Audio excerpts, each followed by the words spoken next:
সুপ্রিয় বন্ধুগণ, আসসালামু আলাইকুম। দূরে কাছে দেশে অথবা দেশে বাইরে থেকে কলিজার বন্ধুরা ঠিক এই মুহূর্তে যে যেখান থেকে বাস্তব জীবনের গল্প শোনার জন্য আমার সাথে জয়েন করেছেন, আমি আপন আর যে আপন জীবনের গল্পের 729তম পর্বে আপনাকে বরাবরের মতো স্বাগতম জানাচ্ছি। বন্ধুরা, আজ আমি আপনাকে শোনাবো রাজশাহীর ছেলে মোহাম্মদ শাহিন আলমের জীবনের হৃদয় কাঁপানো চরম শিক্ষণীয় এক বাস্তব জীবনের গল্প। বন্ধুরা, শাহিন আলমের গল্পটা এমন একটা গল্প যে মুখ লুকিয়ে 3 বৎসর মেয়ের জামাইয়ের সংসার করে যাচ্ছে মা। গল্পের টাইটেলটা দেখলে আপনাদের কাছে যেমনটি লাগবে ঠিক আমার কাছে তেমনটি লাগতেছে। প্রিয় বন্ধুরা, আমাদের এই সমাজে, আমাদের এই পৃথিবীতে, বিশেষ করে গ্রাম সম্প্রদায়ের মানুষগুলো মাঝে মাঝে এমন কিছু কাজ করে শুধু একটা কথা ভেবে, তাকে জানেন সমাজ কি বলবে, মানুষ কি বলবে, শুধু ওই একটা জিনিস চিন্তা করে নিজের জীবনের 12টা বাজিয়ে দেয়। ও প্রিয় বন্ধু, আজ আপনাকে বলি, আপনি যদি 3 দিন না খেয়ে থাকেন, আপনার সমাজের মানুষ আপনার মুখে খাবার তুলে দেবেন, আপনাকে জিজ্ঞেস করবে না যে তুই 3 দিন ধরে খাচ্ছিস না কেন। কিন্তু আপনি একটা অপরাধ করেন, দেখবেন 3 গ্রামের মানুষ আপনার বিচার করার জন্য আপনার উঠানে বৈঠক বসাবে। এই হচ্ছে সেই সমাজ। সেই সমাজের কথা কেন চিন্তা করে আমরা নিজের জীবনের 12টা বাজাই? বন্ধুরা, সমাজ কি বলবে, জাতি কি বলবে, গোষ্ঠী কি বলবে, দেশের কি হবে, এই চিন্তা করে আমাদের রাজশাহীর ছেলে শাহিন আলম এমন এক ঘটনা তার জীবনে ঘটিয়েছে। পুরোটা গল্প যদি আপনি শোনেন, আপনি তাজ্জব হয়ে যাবেন। আমি আশা করব আপনার শুরু থেকে শেষ পর্যন্ত গল্পটা শুনবেন এবং গল্প শেষে রাজশাহীর ছেলে শাহিন আলমকে ঠিক আপনার মতো করে একটা মন্তব্য কমেন্ট বক্সে লিখবেন। ধন্যবাদ সবাইকে। সুপ্রিয় বন্ধুগণ, আসসালামু আলাইকুম। আমার নাম মোহাম্মদ শাহিন আলম, আমার বাড়ি রাজশাহী। বন্ধুগণ, আমি আমার জীবনের গল্পটা শুরু করার শুরুতে আপনাদেরকে আমার পরিবারের ব্যাপারে জানিয়ে রাখি। আমার পরিবারে আমি আছি, আমার বাবা আছে, মা আছে, এছাড়া রয়েছে আমার দাদা দাদি সহ আমার 2 জন পুপি, আর তাছাড়া রয়েছে আমার ছোট 3টা বোন। আমরা টোটাল 3 বোন 1 ভাই। আমাদের পরিবারটা রাজশাহী শহর থেকে অনেক দূরে কোনো এক গ্রামের এক নিম্নবিত্ত পরিবার। আমার বাবা পেশায় একজন ফকির। হ্যাঁ, আমার বাবা পেশায় একজন ভিক্ষুক। রাজশাহী রেল স্টেশন, বাস স্টেশনে বিভিন্ন জায়গায় আমার বাবা ভিক্ষা করে বেড়ায়। আমার বাবার একটা পা নেই। আমার বাবা পেশায় ছিল একজন ড্রাইভার। আমি খুব ছোটোকালে শুনেছিলাম যে আমার বাবা নাকি ট্রাক চালাতো, এবং ট্রাক চালাতে গিয়ে একটা সময় আমার বাবা মারাত্মকভাবে অ্যাক্সিডেন্ট করে, এবং ওই অ্যাক্সিডেন্টে আমার বাবার একটা পা হারিয়ে ফেলে। এবং দীর্ঘদিন ধরে চিকিৎসার জন্য যে টাকার প্রয়োজন ছিল, সেই টাকার যোগান দিতে গিয়ে আমার বাবা এই পর্যন্ত যত টাকা ইনকাম করেছিল, সেই পর্যন্ত প্রায় সমস্ত টাকাগুলোই আমার বাবার চিকিৎসার পিছনে ব্যয় হয়ে যায়। আমাদের অবশিষ্ট কোনো রকমের টাকা পয়সা থাকে না। খুবই দুঃখ, কষ্ট আর যন্ত্রণার মাঝে আমার শৈশবের দিনগুলো কাটে। আমি যখন একটু একটু করে বড় হই, আমি ছোটোবেলায় ব্যাপারটা বুঝতাম না যে ভিক্ষুক মানে কি। তো বড় হওয়ার পরে বুঝলাম যে একটা ভিক্ষুকের ছেলের জীবন যে কতটা কষ্টের আর কতটা দুর্বিষয়ের। আমাকে সবাই দেখলে বলতো যে তোর বাবা ভিক্ষা করে, তুই ভিক্ষুকের ছেলে। আমার সাথে মাঠে গেলে কেউ খেলতে চাইতো না, আমার সাথে কেউ কখনো কথা বলতো না। আমাদের এলাকায় আমার কোনো ভালো বন্ধু ছিল না। আমি কাদের সাথে চলাফেরা করতে গেলে তারা আমাকে বলতো যে তোর বাবা ভিক্ষা করে, তুই আমাদের সাথে চলবি কেন? আমার বাবা ভিক্ষুক। শুধু ওই একটা অপবাদের কারণে আমি আমার জীবনে পড়াশোনাটাও করতে পারিনি, আমি স্কুলে পর্যন্ত যেতে পারিনি। খুব কষ্ট করে আমার শৈশবের দিনগুলো এমন করেই কাটতে থাকে। ভীষণ দুঃখ, কষ্ট আর যন্ত্রণার মাঝে দিনগুলো এভাবেই সামনের দিকে অতিবাহিত হচ্ছিল। এরকম করতে করতে আমি মোটামুটি একটু বড় হই। যখন একটু বড় হয়ে আমার বাবা যে ভিক্ষা করতো, তাতে কিন্তু এরকম না যে আমার বাবা খুব কম টাকা পাইতো। মোটামুটি ভিক্ষা করে আমার বাবা অনেক বেশি টাকা ইনকাম করতো, এবং সেই টাকায় আমাদের পরিবারটা অনেক সুখে, শান্তি আর ভালোভাবেই চলতো। কিন্তু ওই যে একটা লাইসেন্স, আমার বাবা ভিক্ষুক, ওই একটা কথার কারণেই সবার কাছে অবহেলিত। এমন করে দিনের রাতগুলো কাটতেছে। আমি মোটামুটি অনেক অংশে বড় হই। বড় হওয়ার পরে আমি তখন ভাবতেছি যে কী করা যায়। ছোটোবেলায় তো পড়াশোনাও করলাম না, প্রাতিষ্ঠানিক কোনো শিক্ষা আমার মাঝে নাই। নিজের নামটা খুব কষ্ট করে লিখতে পারি, নিজের নাম লেখার বাইরে আমি আর কোনো কিছুই করতে পারি না। তখন ভাবলাম যে কী করা যায়, কী এমন কাজ করলে মোটামুটি নিজের পায়ে একটু দাঁড়ানো যায় এবং আমার বাবার এই ভিক্ষুকের পেশা থেকে বাবাকে ফিরিয়ে আনা যায়। এই সমাজে কোনো কিছু করতে গেলে আপনার অনেক বেশি পুঁজির প্রয়োজন, টাকার প্রয়োজন। বাট আমার কাছে ওরকম টাকার যোগান ছিল না।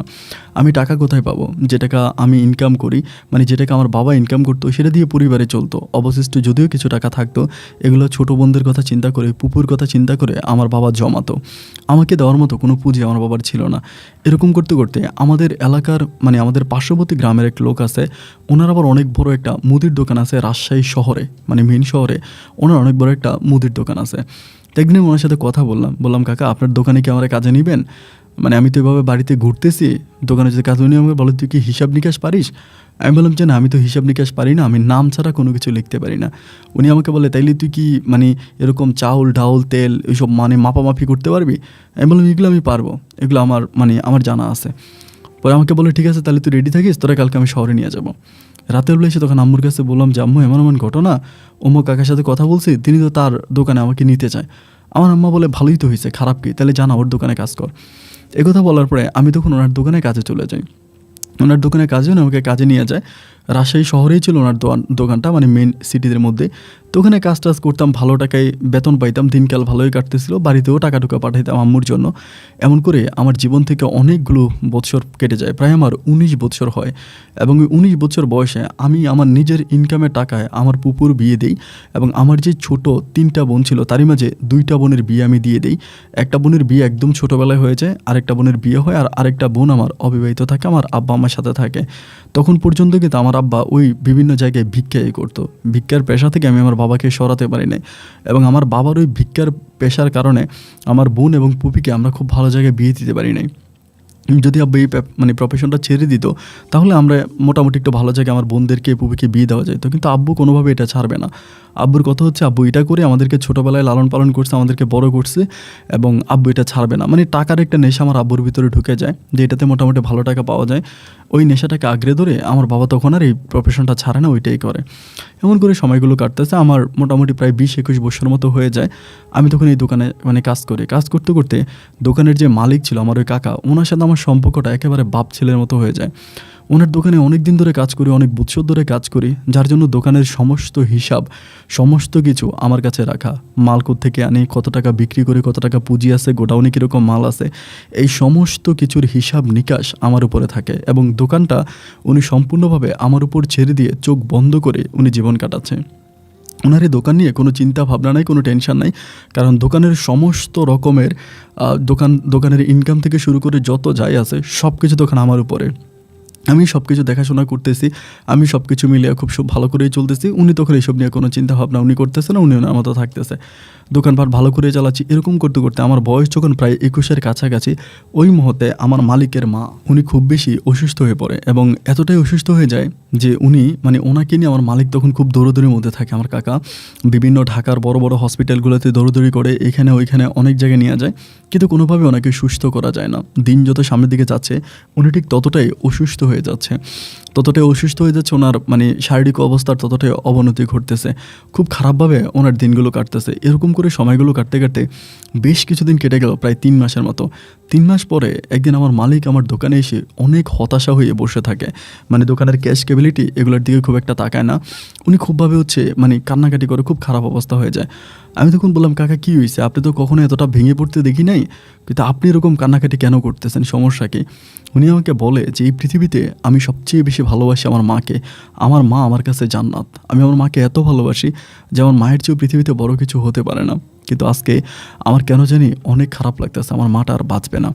এটা শোনার পর আমার তখন খুব খারাপ লাগলো যে কী বলেন আপনার আম্মা বাঁচবে না কেন, আপনার আম্মার এমন কী হয়েছে যেটার জন্য উনি বাঁচবে না? মালিক আমাকে তখন বলল যে আমার আম্মুর নাকি 2টা কিডনি নষ্ট হয়ে গেছে, মানে 2টা কিডনি নষ্ট, এবং যার জন্য উনি মারা যাবে। আমি তখন বললাম যে অনেকেই তো কিডনি ট্রান্সফার করা যায়, এবং কিডনি ট্রান্সফার করে বাঁচানো যায়, আমাদের তো টাকা পয়সার অভাব নেই, আপনার তো অনেক টাকাই আছে, আপনি কিডনি ট্রান্সফার করেন। ডাক্তার বলে যে মানে উনি বলতেছে আমার মায়ের অবস্থা খুবই ক্রিটিক্যাল, 2-1 দিনের ভিতরে কিডনির প্রয়োজন। আমরা অনেক জায়গায় নিউজ দিয়েছি, বাট কোথাও কিডনি হচ্ছে না, মানে পাচ্ছি না ওরকম করে। আমি তখন বললাম আমি চাইলে কি কিডনি দিতে পারবো, এমন করেই বললাম। উনি আমাকে বলে তুই কি দিবি নাকি, তোর ব্লাডের সাথে মিলবে? আমি বললাম তো তা তো জানেন। উনিও বলে যাতো একটু শহরের যাতো, এই হসপিটালে গিয়ে রিপোর্টগুলো নিয়ে দেয়, তো তোর সাথে মিলে কিনা। পরে আমি হসপিটালে গেলাম, হসপিটালে গিয়ে আমি তখন রিপোর্টগুলো দেখালাম। আলহামদুলিল্লাহ সেখানকার ডাক্তার আমাকে বললো যে আমার সাথে নাকি মিলছে, আমি নাকি চাইলে কিডনি দিতে পারবো। পরে আমি দৌড়ে দোকানে আসলাম, এসে বললাম মালিক সুখবর আছে, আমি কথা বলছি হসপিটালে যাইয়া, ওরা আমার বলছে যে আমার কিডনির সাথে নাকি ম্যাচিং আছে, আমি চাইলে কিডনি দিতে পারবো, মানে আমার ব্লাডের সাথে ম্যাচিং আছে। ওই দোকান আমাকে বলে, তুই কি দিবি? আমি বললাম, কেন দিব না, আমি তো আপনার দোকানেই আছি, আপনার সন্তানের মতো। এত বছর ধরে আপনি আমাকে নিজের সন্তানের মতো লালন পালন করে বড় করছেন। আজ আপনার মাও তো আমারই মা, তাইলে আমি কেন আপনার মায়ের জন্য এটুকুন করতে পারবো না? মালিক তখন আমাকে জড়ায় ধরে চিৎকার করে কাঁদে আর বলে, তুই তুই আমার ভাই, আজকে থেকে তুই আমার ধর্মের ভাই, চল। আমাকে তখন ঢাকাতে নিয়ে যাও। আর মা তখন ঢাকা হসপিটালে ভর্তি থাকে, এবং সেখানে আমি আমার মা বাবা কারো কাছ থেকে কোনো অনুমতি নেই, সবার কাছ থেকে অনুমতি ছাড়াই সম্পূর্ণ মালিকের দিকে তাকিয়ে মালিকের মায়ের কথা চিন্তা করে আমি তখন একটা কিডনি ট্রান্সফার করি, একটা কিডনি দেয়, এবং কিডনি দেওয়াতে আলহামদুলিল্লাহ আমার অপারেশনও ঠিক হয়, আমার মালিকের মাও বেঁচে যায়। এবং সেখান থেকে উনি তখন ঢাকা থেকে রাজশাহীতে চলে আসে, আমিও তখন আসি। এবং আসার পর তখন মালিক আমাকে খুব ভালোবাসে, কিন্তু এটা এই কারণে আমার আব্বা আম্মা দুজনেই কিন্তু আমার উপরে খুব রাগান্বিত যে আমি এটা কেন করলাম, এই কাজটা আমি ঠিক করে নাই, আমি কেন তাদের পারমিশন ছাড়া নিজের কিডনি দিতে গেলাম, আমি তো মরেও যেতে পারতাম, কারণ আমার তো আর কোনো ভাই নাই, আমি তো পরিবারের সব। তো এই জন্য আম্মু খুব টেনশন করতেছিল। যাই হোক, আলহামদুলিল্লাহ আমার কোনো সমস্যা দেখা দেয় নাই, আমি সুস্থ সবলভাবেই কিডনি ট্রান্সফার করে অপারেশন সাকসেসফুল হয়, দেন আমি রাজশাহীতে ফিরে আসি। পরে এরকম করে আরও 1 বছর মালিকের এখানে কাজ করে। মালিকের মা তখন আমাকে খুব আদর করে, মানে অনেক যত্ন করে, সবসময় আমাকে ডাকে, কাছে ডাকে, নিজের সন্তানের মতো আদর করে, খুব ভালোবাসে। এরকম করতে করতে প্রায় 1 থেকে 1.5 বছরের মতো কেটে যায়। একদিন মালিক আমাকে সন্ধ্যার সময় আমাকে বলে যে, শাহিন একটা কাজ কর, অন্যরা দোকানে থাকুক, দোকানে আরও কর্মচারী ছিল, বলে বাকিরা থাকুক, তুই একটু আমার সাথে আয়। পরে আমাকে রাজশাহী স্টেডিয়ামের ওখানে নিয়ে বসায় বলতেছে যে, শাহিন কী চিন্তা করলি, আমাকে বলে। আমি তখন বললাম, কী চিন্তা করবো মানে, আমার তো চিন্তা ভাবনার কিছুই নেই, আপনার দোকানে কাজ করতেছি, চলতেছি তো ভালোই। উনি আমাকে বলে, এভাবে তো একটা মানুষের জীবন কাটতে পারে না, তুই আমার দোকানে কাজ করিস, মাস শেষে বেতন পাচ্ছিস, এটার উপরে তো তুই ডিপেন্ড থাকতে পারবি না, তোকে তো অন্য কিছু করতে হবে। আমি তখন বললাম যে, অন্য আর কি করব, অন্য আমার কি করার আছে? উনি আমাকে বলে, তুই নিজে কোনো একটা ব্যবসা বাণিজ্য শুরু কর, কারণ এত বছর ধরে তুই মুদির দোকান চালাইতে আসিস, কীভাবে দোকান চালাইতে হয়, মাল কীভাবে বিক্রি করতে হয়, এই সব কিছু সম্বন্ধে তোর ভালো অভিজ্ঞতা আছে, তুই চাইলেই একটা মুদির দোকান খুলে দিতে পারিস। আমি তখন বললাম, আপনি এটা কথা বললেন, আমি হুট করে মুদির দোকান কীভাবে দিব? একটা মুদির দোকান দেওয়া কি মালিক এত সহজ? কত টাকা পয়সার প্রয়োজন? এত টাকা পয়সা আমি কোথায় পাবো, আপনি বলেন তো? আমার কাছে এত টাকা আছে? উনি আমাকে বলে, তুই আমার ভাই ডাকছস না, আমার কি টাকার অভাব আছে? তুই কোথাও দোকান দেখ, আমি তোর যত টাকা লাগে তোর আমি যোগান দিব। আমি তখন বললাম, দোকান আমি কোত্থেকে দেখবো? উনি আমার বলে, তাহলে একটা কাজ কর, আমার পাশের যে দোকানটা আছে ওই দোকানটা তো নাকি বিক্রি করে দিবে, ওই দোকানটা নিয়ে নে, আমাকে বলতেছে। আমি তখন বললাম, এটা আপনি কি বলেন? আপনার পাশে যে দোকানটা বিক্রি করবে এটা যদি আমি নিয়ে নেই, তাহলে আপনার দোকান চালাবে কে? আপনার দোকানে সব কিছুই তো আমি করি। উনি আমাকে বলে, সমস্যা নাই, দোকানটা তো অন্য ছেলেরা আছে, তারা চালাবে, আর আমিও পাশাপাশি বসবো, আমিও একটু বেশি করে দোকানে সময় দেবো, তাহলে ঠিক হয়ে যাবে, তুই আমার পাশের দোকানটা চালু কর, আমাকে বলতেছে। তো আমি বললাম, পাশের দোকান চালু করবো এখন, এটা কি ঠিক হবে? উনি বলে, হ্যাঁ ঠিক হবে, সমস্যা নাই, তো তুই যে পাশের দোকানটা চালু কর, আমি তোর নিয়ে দিব। এরপরের দিনে সকালবেলা দোকান মালিকের সাথে কথাবার্তা বলে কিছু টাকা অ্যাডভান্স দিয়ে আমার মালিক তখন আমাকে আমার পাশের দোকানটাতে বসাই দিল, যে তুই পাশের দোকানটাতে বস, এই দোকানটা তুই চালা। এবার আমি দোকান চালাইতেছি, কিন্তু দোকানে তো মালামাল অতটা নাই, যার জন্য ওনার দোকান থেকে উনি যাই কিছু অর্ডার করে ডাবল অর্ডার করে, একটা আমার দোকানের জন্য আর একটা ওনার দোকানের জন্য। তো আমার দোকানের জন্য যে মালগুলো অর্ডার করে উনি আমাকে বলে যে, তুই দোকানে মাল বিক্রি করে তারপরে দিবি, সমস্যা নেই। মানে উনি জামানত হওয়ার কারণে কোম্পানি আমাকে অ্যাভেলেবেল মাল দিতে আসে, মানে আমার দোকানটা একেবারে ভরপুর করে দিছে, এমনভাবে ভরপুর করছে। আর আমি তো বিক্রয়ের টেকনিক জানি ভালো, যার জন্য আমি দেখি যে আমার মালিকের দোকানের সমস্ত কাস্টমারগুলো আমার কাছে চলে আসতেছে। আমি প্রায় 1 বছর দোকানদারি করি, এই 1 বছর আমার মালিকের দোকানটায় একদম কানা হয়ে যায়, মানে ওনার দোকানের সেল একেবারেই কমে যায়, আমার সেলটা অনেক বেড়ে যায়, কারণ সবাই তো আমাকে চিনে, এই এলাকার সমস্ত মানুষ আমাকে চিনে, সবাই আমার দোকানেই আসে, আমার দোকানে এসে আমার কাছ থেকে মালামাল নিয়ে যায়। যার জন্য আমার ভিতর তখন একটা সময় খুব খারাপ লাগা কাজ করতে শুরু করে, মানে আমার ভিতরে মনে হয় যে মালিকই তো আমাকে দোকানটা দিচ্ছে, ওনার কারণেই তো আমি আজকে একটা দোকানের মালিক হয়েছি, বা মোটামুটি এত টাকার মালিক। এখন আমি কীভাবে আমার মালিকের দোকানটাকে অন্ধ করে দিয়ে আমি আমার দোকানটাকে ডেভেলপ করব? মানে নিজের ভিতর তখন একটা খারাপ লাগা কাজ করতেছে, যেহেতু আমার মালিকের দোকানের সব কাস্টমার তখন আমার দোকানে চলে আসতেছে। আমি তখন আমার মালিককে বললাম যে, মালিক, আমি আর এই দোকানটা চালাবো না, মানে ডিরেক্টলি বললাম, আমি আপনার দোকানে কাজ করব। উনি আমার বললো, মা বোকা ছেলে বলে কি, তুই তোর দোকান চালাবি, ইনকাম হচ্ছে না, কোনো সমস্যা?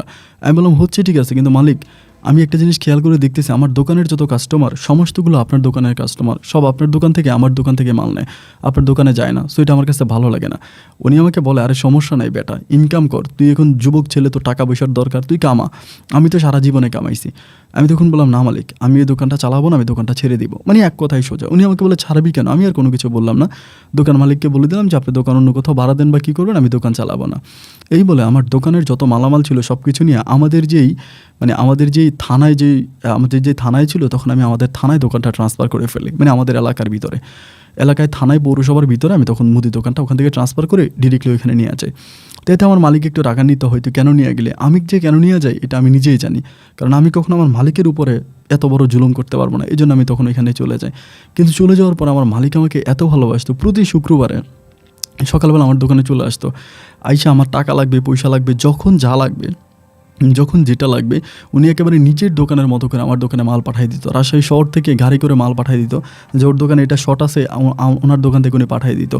এত পরিমাণে উনি আমাকে টেক কেয়ার করে, যত্ন করে। এমন করতে করতে আলহামদুলিল্লাহ আমি মোটামুটি আমাদের জেলা শহরে, মানে আমাদের থানায় যে শহর আছে এখানে আমি মোটামুটি আমাদের মফস্বল সিটিতে আমি খুব পরিচিত একজন মুদির দোকানদার হয়ে যাই। পাশাপাশি আমি কিছু নামকরা কোম্পানির হচ্ছে নিই, মানে ডিস্ট্রিবিউটার নেই, ওদের কোম্পানি ডিস্ট্রিবিউটার নিই। তখন আমি মোটামুটি ভালো টাকা ইনকাম করতেছি, সব কিছু মিলে আমার নিজস্ব দুইটা টেম্পু ছিল, ইনকামও খুব ভালো হচ্ছে, একেবারে পরিচিত একজন বিজনেসম্যান হয়ে যায়। বড় বড় অনুষ্ঠানে এখানে সেখানে মানুষ তখন আমাকে ডেকে নিয়ে যায়, আমি তখন অনুষ্ঠানগুলোতে অ্যাটেন্ড করি, ভালোই লাগে। বাট ওই সময় আমি একরকম প্রেশার দিয়ে আমার আব্বার ভিক্ষাটা বন্ধ করাই দিই, একদম প্রেশার দিয়ে, কঠিনভাবে প্রেশার দিয়ে আব্বুর ভিক্ষা বন্ধ করাই। আর আব্বু তখন অনেকটা মানে বয়স্ক হয়ে যায়, তো আব্বু তখন আর ওভাবে আমার প্রেশারে আব্বু তখন আর ভিক্ষা করতে যাইতো না, বাড়িতেই থাকতো। এমন করতে করতে আমার বয়স প্রায় 23 থেকে 24-এর কাছাকাছি হয়ে যায়। তো 23-24 মানেই একটা গ্রামের ছেলের জন্য মোটামুটি ভালোই বয়স হয়েছে। তো তখন থেকে আমার আম্মু আমাকে সবসময় বলে যে আমার ছোটো বোনগুলো কিন্তু সবগুলোরই বিয়ে হয়ে যায় পরিবারে, তখন শুধু আমার মা, আমার বাবা আর হচ্ছে আমার দাদি থাকে, আমার দাদাভাই মারা যায়, পরে তারাই থাকতেছে। আম্মু বলতেছে তোর একটা বিয়ে করা খুব দরকার, একটা বিয়ে কর, একটা বউ আসলে তোর ঘরটা আলোকিত হবে। এবং একটা বিয়ের জন্য মা আমাকে তখন খুব প্রেশার দিতেছে, তোর একটা বিয়ে করা খুব জরুরি, একটা বিয়ে কর। তো আমি তখন বললাম যে আম্মা আসলে আমার বিয়ে শাদী করার কোনো ইচ্ছা নাই, আমি এই মুহূর্তে বিয়ে শাদী করবো না। কিন্তু আম্মু আমাকে এতভাবে প্রেশার দিতেছে বিয়ে আমার করাই লাগবে, মানে আমার বিয়ে করতেই হবে। তা আমি তখন চিন্তা করলাম যে বিয়ে করব, আমাকে জাস্ট তুমি আর 6টা মাস টাইম দাও। আম্মুর কাছ থেকে আমি 6টা মাস টাইম নিই। 6টা মাস টাইম নেওয়ার কারণ হচ্ছে আমি এই ব্যবসাগুলোর পাশাপাশি একটা মেয়েদের ক্লথের ব্যবসা করতে যাচ্ছিলাম। মানে আমাদের এই জেলা শহরটার ভিতরে মেয়েদের বিভিন্ন যে বুটিক্সের যে ডিজাইন করা জামাগুলো হয় না, এগুলো অনেক ভালো চলে। তো মুদির দোকানের পাশাপাশি আমি ওই ক্লথের বিজনেসটা করতে যাচ্ছিলাম। তো 6 মাসে আমি এটা দাঁড়াও করাবো, এরপর আমি বিয়ে করব, ওরকম একটা প্ল্যানিং করে আমি তখন 6 মাসের ভিতরেই এই যেরকম প্ল্যানিং করছি ওরকমই সাকসেস হই। আমি একটা মেয়েদের ক্লথের দোকান খুলি, এটাতে আমি ঢাকা থেকে বিভিন্ন ধরনের ডিজাইন করা বিভিন্ন জামাগুলো বুকে, তারপরে বিভিন্ন অংশে ডিজাইন করা সুন্দর সুন্দর জামাগুলো আমি তখন আমাদের ওই মানে থানা শহরে এনে বিক্রি করতেছি, খুব ভালোই চলতেছে এবং সেই ব্যবসা আমার অনেক লাভ হচ্ছে।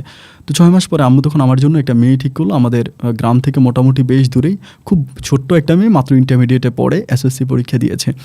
মেয়েও দেখতে শুনতে অনেক ভালো, আমার আম্মুর মতে আর কি, আম্মুর ভাষ্য মতে আমাকে ছবি দেখাইলো, আমিও দেখলাম। পরে একদিন শুক্রবারে আমি আমার মালিককে ফোন করলাম যে মালিক এমন এমন ঘটনা, তো মেয়ে দেখতে যাবো। তো আমার মালিক বলতেছে ঠিক আছে তুই যা, আমি তো একটু ব্যস্ত। ওই সময় মালিক একটু ব্যস্ত ছিল, ওনার আবার মেয়ে আসতো, ওনার মেয়ের বিয়ে নিয়ে উনি একটু ব্যস্ত। তো আমাকে বলে তুই যা, কী হয় না আমাকে জানাইস। পরে আমি আমার আব্বু আম্মুকে নিয়ে মেয়ে দেখতে গেলাম এবং মেয়েও দেখার পর এক দেখায় মেয়ে আমার পছন্দ হয়ে গেছে। মেয়েও খুব সুন্দরী টুন্দরী সবই, অ্যান্ড হওয়ার পরে আমার আম্মা বলে তোর পছন্দ হয়েছে, আমি বলে পছন্দ হয়েছে। এই মেয়ের বাবা তখন বলে যে আপনার যদি পছন্দ হয়ে থাকে, আমার ছেলের সম্বন্ধে আমি যতটুকু জানছি, ছেলের ব্যবসা বাণিজ্য বা ছেলের সম্বন্ধে যা জানছি, আমার আর কোনো কিছু জানার অবকাশ নাই। আমি চাই আপনারা যদি বিয়ে করাই লাগে তাহলে আমার মেয়েকে আপনারা আজকে বিয়ে করে ফেলেন, এজেসারা করে ফেলেন। তা আমরা কিন্তু বিয়ের প্রস্তুতি নিয়ে যাই না যে আমরা বিয়ের প্রস্তুতি নিয়ে গেছি বিয়ে হবে এরকম না, আমরা এমনি নর্মালি গেছি। কিন্তু মেয়ের বাবা যখন এটা বললো এবং মেয়েও দেখার পর আমার এত পছন্দ হইলো, তাইলে ভাই আমি আর পিছপা হবো না। আমি তখন আব্বা আমারে বলতেছি যে ঠিক আছে, মেয়েও যেহেতু আমার পছন্দ হয়েছে, মেয়ের পারিবারিক অবস্থা যেহেতু ভালো, মেয়ের আব্বাও যেহেতু রাজি, তাহলে মা ঠিক আছে আমি পাগড়ি একটা নিয়ে আসি কাউরে দিয়া, তোমরা তাহলে বিয়ের কাজ শুরু করো। আম্মুর এভাবে বলার পরে আম্মু তো তখন খুশি, আব্বুও খুশি। যাই হোক, আমার ওই ছোটো বোনটা আবার সাথে গেছিলো, সেও খুশি, ছোটো বোন জামাই ছিল। তো সবাই মিলে তখন পাগড়ি টাগড়ি রেডি করে পাঞ্জাবি নিয়ে আসে, ওই আমাদের ঘরেই থাকে। তো পাগড়ি পাঞ্জাবি নিয়ে আসা, ওইখানে আমার এই মেয়ের সাথে এজেসারা হয়ে যায়। তো এজেসারা হইলে পরে আমি তখন বলি শোনেন, আমি তো আজকে বউ নিতে পারবো না, কারণ আমি আজকে বউ নিয়ে গেলে আমার একটা সমস্যা আছে। তা আমি আজকে বউ নিব না, আমি কালকে বউ নিয়ে যাবো।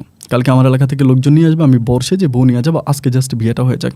পরের দিন মেয়েটার সাথে আমার বিয়েটা হয়ে গেল, বিয়ের সাথে কাজ কমপ্লিট হলো। দেন ওইখান থেকে আমি তখন রাত্রে বাড়িতে আসি। এখন তার পরের দিনে বিয়ে, সুতরাং একদিনের ভিতরে বিয়ের আঞ্জাম। পরে সবাইকে ফোন টোন করি, এলাকাতে যত লোক আছে যাদেরকে চিনি পরিচিত সবাইরই বলি, আমার মালিককেও বলি, মালিকের বউ, মালিকের মেয়ে, মালিকের ছেলে সবাই তখন আসে। আবার আমি মালিকের মাও তখন বেঁচে ছিল, উনি অনেক বয়স হয়ে গেছে, বাট উনি আমার বিয়েতে আসে। উনি আমার বিয়েতে প্রচুর গয়নাগাটি দেয়, মানে অনেক গয়নাগাটি দেয় আমার বউয়ের জন্য, অনেক গয়নাগাটি দিয়ে উনি তারপরে আমি বিয়েতে যাই এবং গেলে আলহামদুলিল্লাহ সুস্থ সবলভাবে আমাদের বিয়ে সম্পূর্ণ হইলে বউ নিয়ে আমরা তখন বাড়ি ফিরি। যাই হোক, বউ নিয়ে বাড়ি ফেরার পরে আমার বাসর হবে, মোটামুটি সব কিছু ঠিকঠাক হলো। আমি তখন বাসর ঘরে ঢুকলাম। ঢুকার পরে একটা ব্যাপার আমি খুব খেয়াল করে দেখতেছি যে বাসর ঘরে ঢুকার পরে আমার বউ, মানে হয় না একটা যে নতুন বউ স্বামীর সামনে বর যখন ঘরে আসে তখন বউটা এভাবে পর্দা পরিচিতা করে থাকে বা ঢুকলে হচ্ছে পা ধরে সালাম করে, ওরকম কোনো কিছু তার মাঝে দেখলাম না। সে জাস্ট মানে কাপড়টা একটু করে সে যা শুয়ে আছে, আরেকদিকে ফিরে শুয়ে আছে। তো আমি প্রথমত মনে করলাম মনে হয় ও খুব টায়ার্ড, তো মানে গতকালকে বিয়ে হয়েছে, আজকে আবার বিয়ের অনুষ্ঠান, সব কিছু মিলিয়ে মনে হয় সে একটু টায়ার্ড, এই জন্য মনে শুয়ে আছে। তো তার নাম ছিল হচ্ছে ফারজানা। আমি তখন বললাম, ফারজানা তুমি এই উঠবা, ফ্রেশ হবা, হাত মুখ ধোবা, এটা বলতেছে। আমি তখন একটা বিল্ডিং বানাই আমার নিজের টাকায়, ওই বিল্ডিংয়ের ভিতরে আমার বাসরঘর হয়। তো আমাকে বলতেছে যে না আপনি যান, আপনি ফ্রেশ হন, আমাকে এটা বলে। তো আমি ফ্রেশ হয়ে আসছি, এসে আমি বসে আছি, কিন্তু ও এইভাবে আরেকদিকে মুখ দিয়ে শুয়ে আছে। প্রথমে ভাবলাম যে মনে হয় টায়ার্ড, পরে খেয়াল করে দেখলাম যে ও ঘুমাচ্ছে না, মানে চোখ খোলা আছে, বোঝা যাচ্ছে। পরে আমি ভাবলাম যে মনে হয় মানে লজ্জা পাচ্ছে, গ্রামের মেয়ে তো, হঠাৎ করে বিয়ে হয়ে গেছে বা আমি ওর থেকে বয়স অনেক বড়, এই জন্য মনে হয় লজ্জা পাইছে, এটা আমার কাছে মনে হয়। তো লজ্জা পাইছে এটা ভাইবে আমি তখন বললাম তুমি কি লজ্জা পাইতেছো, এটা বলে আমি যখন ওর গায়ে হাত দিই, হাত দিলে পরে ও তখন ঝাড়া মেরে আমার হাতটাকে ফেলে দেয়, মানে এমনভাবে ঝাড়া মারে আমাকে বলে আমার গায়ে ধরবি না ডিরেক্টলি। এটা বলার পর আমি তো তখন অবাক হয়ে যাই, কী বলে গায়ে ধরবো না। আমি তখন বললাম তুমি কী হয়েছে, তোমার কি জিনে ধরছে, তুমি এইসব কী কথা বলতেছো, আমি তোমার গায়ে ধরবো না, মানে আমি তোমার হাজব্যান্ড না। ও আমাকে বলে তুই আমার হাফ প্যান্ট, তুই আমার হাজব্যান্ড না। আমি তখন বললাম মানে তুই করে কেন কথা বলতেছো, এটা কেমন কথা শোনায়, আমি তোমার স্বামী, তুমি আমাকে কোথায় সম্মান দিবা, বাসর ঘরে ঢুকলে পা ধরে সালাম করবা। ও আমাকে বলে এর আগে কয়টা বাসর করছিলি, কেমনে জানোস যে পা ধরে সালাম করা। তোর আজকে একটা কথা বলি মনে রাখবি, কোনো দিন বউ যদি আরেক দিকে ফিরেই কথাগুলো বলতেছে, আমার দিকেই ফিরে না, কোনো সময় বউ যদি অনুমতি না দেয়, বউর অনুমতি ছাড়া বউর সাথে যদি কোনো সম্পর্ক করতে যাস তাহলে তাকে এটা দর্শন করা হয়। আমি আশা করি তুই কোনো দর্শক না, আমাকে এরকম করে বলে। ভাই কথাগুলো শোনার পরে আমি তখন মানে একেবারে মানে ঠপকেছে যে ওইগুলো কী বলে। আমি তখন বাসরঘর থেকে বেরোয়ার পর অনেকেই বলে কী হয়েছে, বেরোইলি কেন। এখন মানুষের কাছে বা কী বলবো, একটা লজ্জার ব্যাপার না। আমি তো মোটামুটি পরিচিত একটা মানুষ, এখন কে কী বলবে, যার জন্য আমি আবারও বাসর ঘরে ঢুকলাম। ঢুকে দেখলাম যে ওর মন মানসিকতা অতিরিক্ত খারাপ, মানে খুবই খারাপ। আমার দিকে ফিরে তাকায়ও না, আমার সাথে কথাও বলে না, খুব খারাপ একটা মোড মেশা নিয়ে আছে। পরে আমি চিন্তা করলাম এখন যদি আমি কথাবার্তা বলি, আরে ছোটো মেয়ে তো আবার কী করে না করে, আমি তখন চুপচাপ হয়ে শুয়ে গেলাম। আমিও ক্লান্ত ছিলাম, যেহেতু আগের দিন বিয়ের আঞ্জাম করছিলাম, সব কিছু মিলিয়ে ক্লান্ততার কারণে ভাই আমার ঘুম চলে আসে, আমি ঘুমিয়ে যাই। এখন ঘুম থেকে উঠি সকালবেলা, উঠে আমি তখন ফজরের নামাজটা পড়ে আমার আম্মু কিন্তু ব্যাপারটা খেয়াল করছে যে আমি ফজরের নামাজ পড়ছি। ফজরের নামাজ পড়ে দেন ও তখন ঘুম থেকে উঠলো, ওঠার পরে নাস্তা দিলে আজকে ওদের বাড়ি থেকে মানুষ আসবে, তোদের বাড়ি থেকে মেহমান অতিথি আসলো, সবাই আসার পরে ওরে তখন নিয়ে গেছে সাথে করে, ওরে নিয়ে গেছে, আমাকেও নিতে চাইছিল, বাট আমি বললাম আমি যাব না, আমি পরের দিন যাবো, এই কথা বললাম। কিন্তু পরের দিন আমি আর গেলাম না, কারণ আমি কার বাসায় যাব, ও তো আমার সাথে এরকম ব্যবহার করছে। আমি যাই না, মেয়ের বাবা ফোন করে, বাবা তুমি আসতেছো না কেন শাহিন, আমি বললাম যে আব্বু আমি তো একটু ব্যস্ত, দোকানের মধ্যে আছি, এই আপনি একটু করেন, সমস্যা না আমি আসবো। পরে যেদিন আমার যাওয়ার কথা ওই দিন বিকালবেলা, মানে যেটাকে বলে ফিরানি, যেটাকে বলে আর কি, মানে ছেলের পক্ষ থেকে যখন যায় মেয়েকে নিয়ে আসার জন্য, পরে আমার দোকানে আমার মালিক ওই দিন বিকেলবেলা আসে, মানে মালিক বলতে আমার শ্বশুর আর কি। এসে আমাকে বলতেছে শাহিন আজকে তো আপনার আমার বাড়িতে যাওয়ার কথা ছিল, আপনি গেলেন না যে। আমি তখন বললাম না আব্বু ব্যবসা বাণিজ্য নিয়ে একটু ব্যস্ত তো, এই জন্য।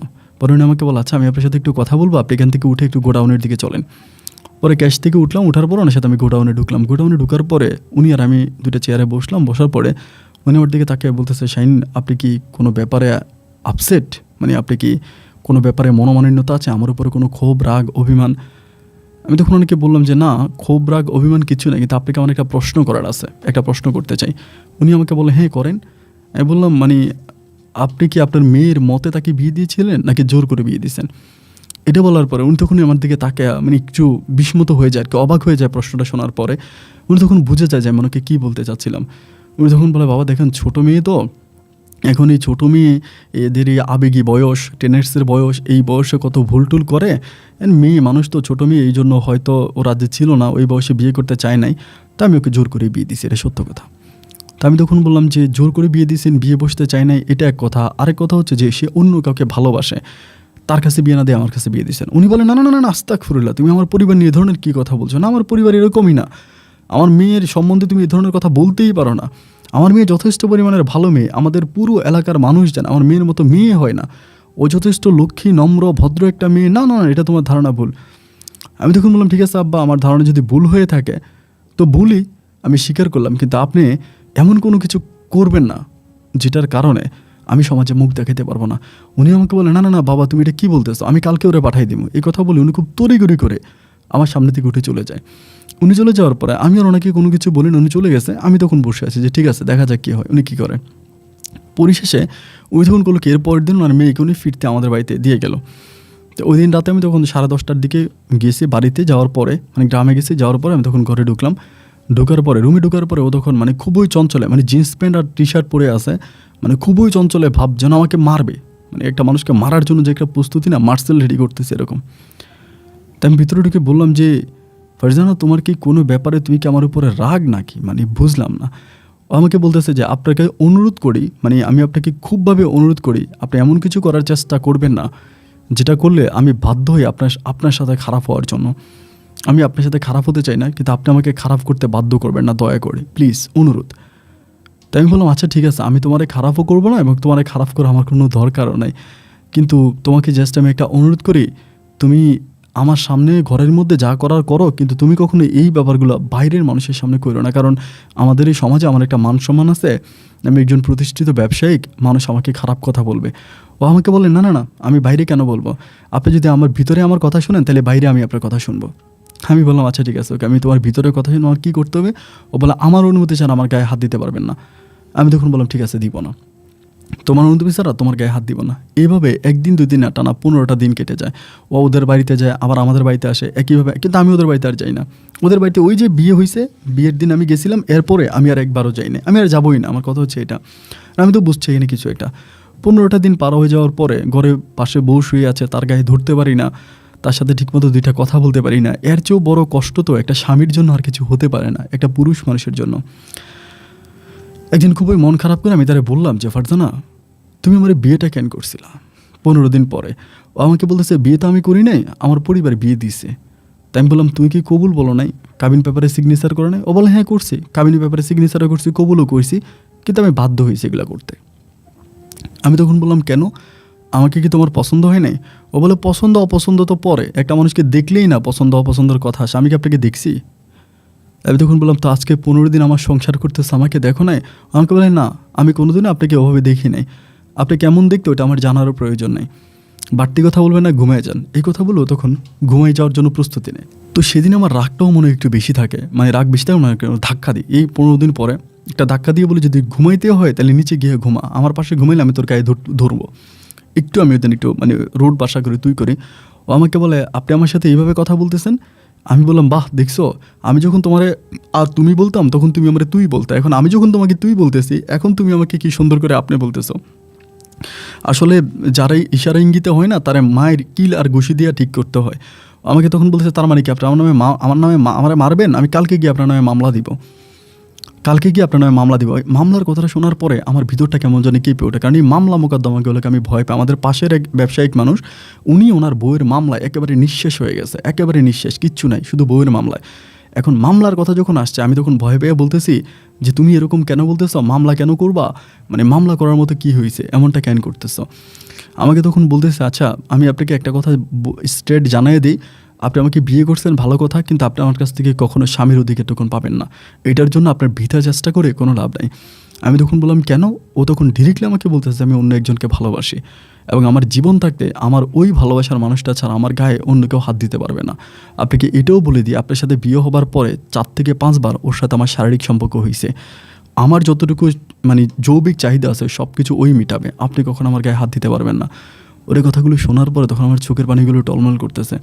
আমি তখন তারা আর কিছু বললাম না, আমি বললাম যে এটা কি তুমি ঠিক করতেছো? আমাকে বল আমি যেটা করতেছি আমি অবশ্যই ঠিক করতেছি, আমার বাবা মা আমার জীবন নষ্ট করছে, আপনাকে আমি কোনো ব্যাপারে দোষারোপ করি না, আপনার কোনো দোষ নাই, আপনি নিষ্পাপ একটা ছেলে, তো যেমন আছেন তেমন থাকেন, দয়া করে আমার সাথে কোনো ব্যাপারে জড়াইতে আসেন না।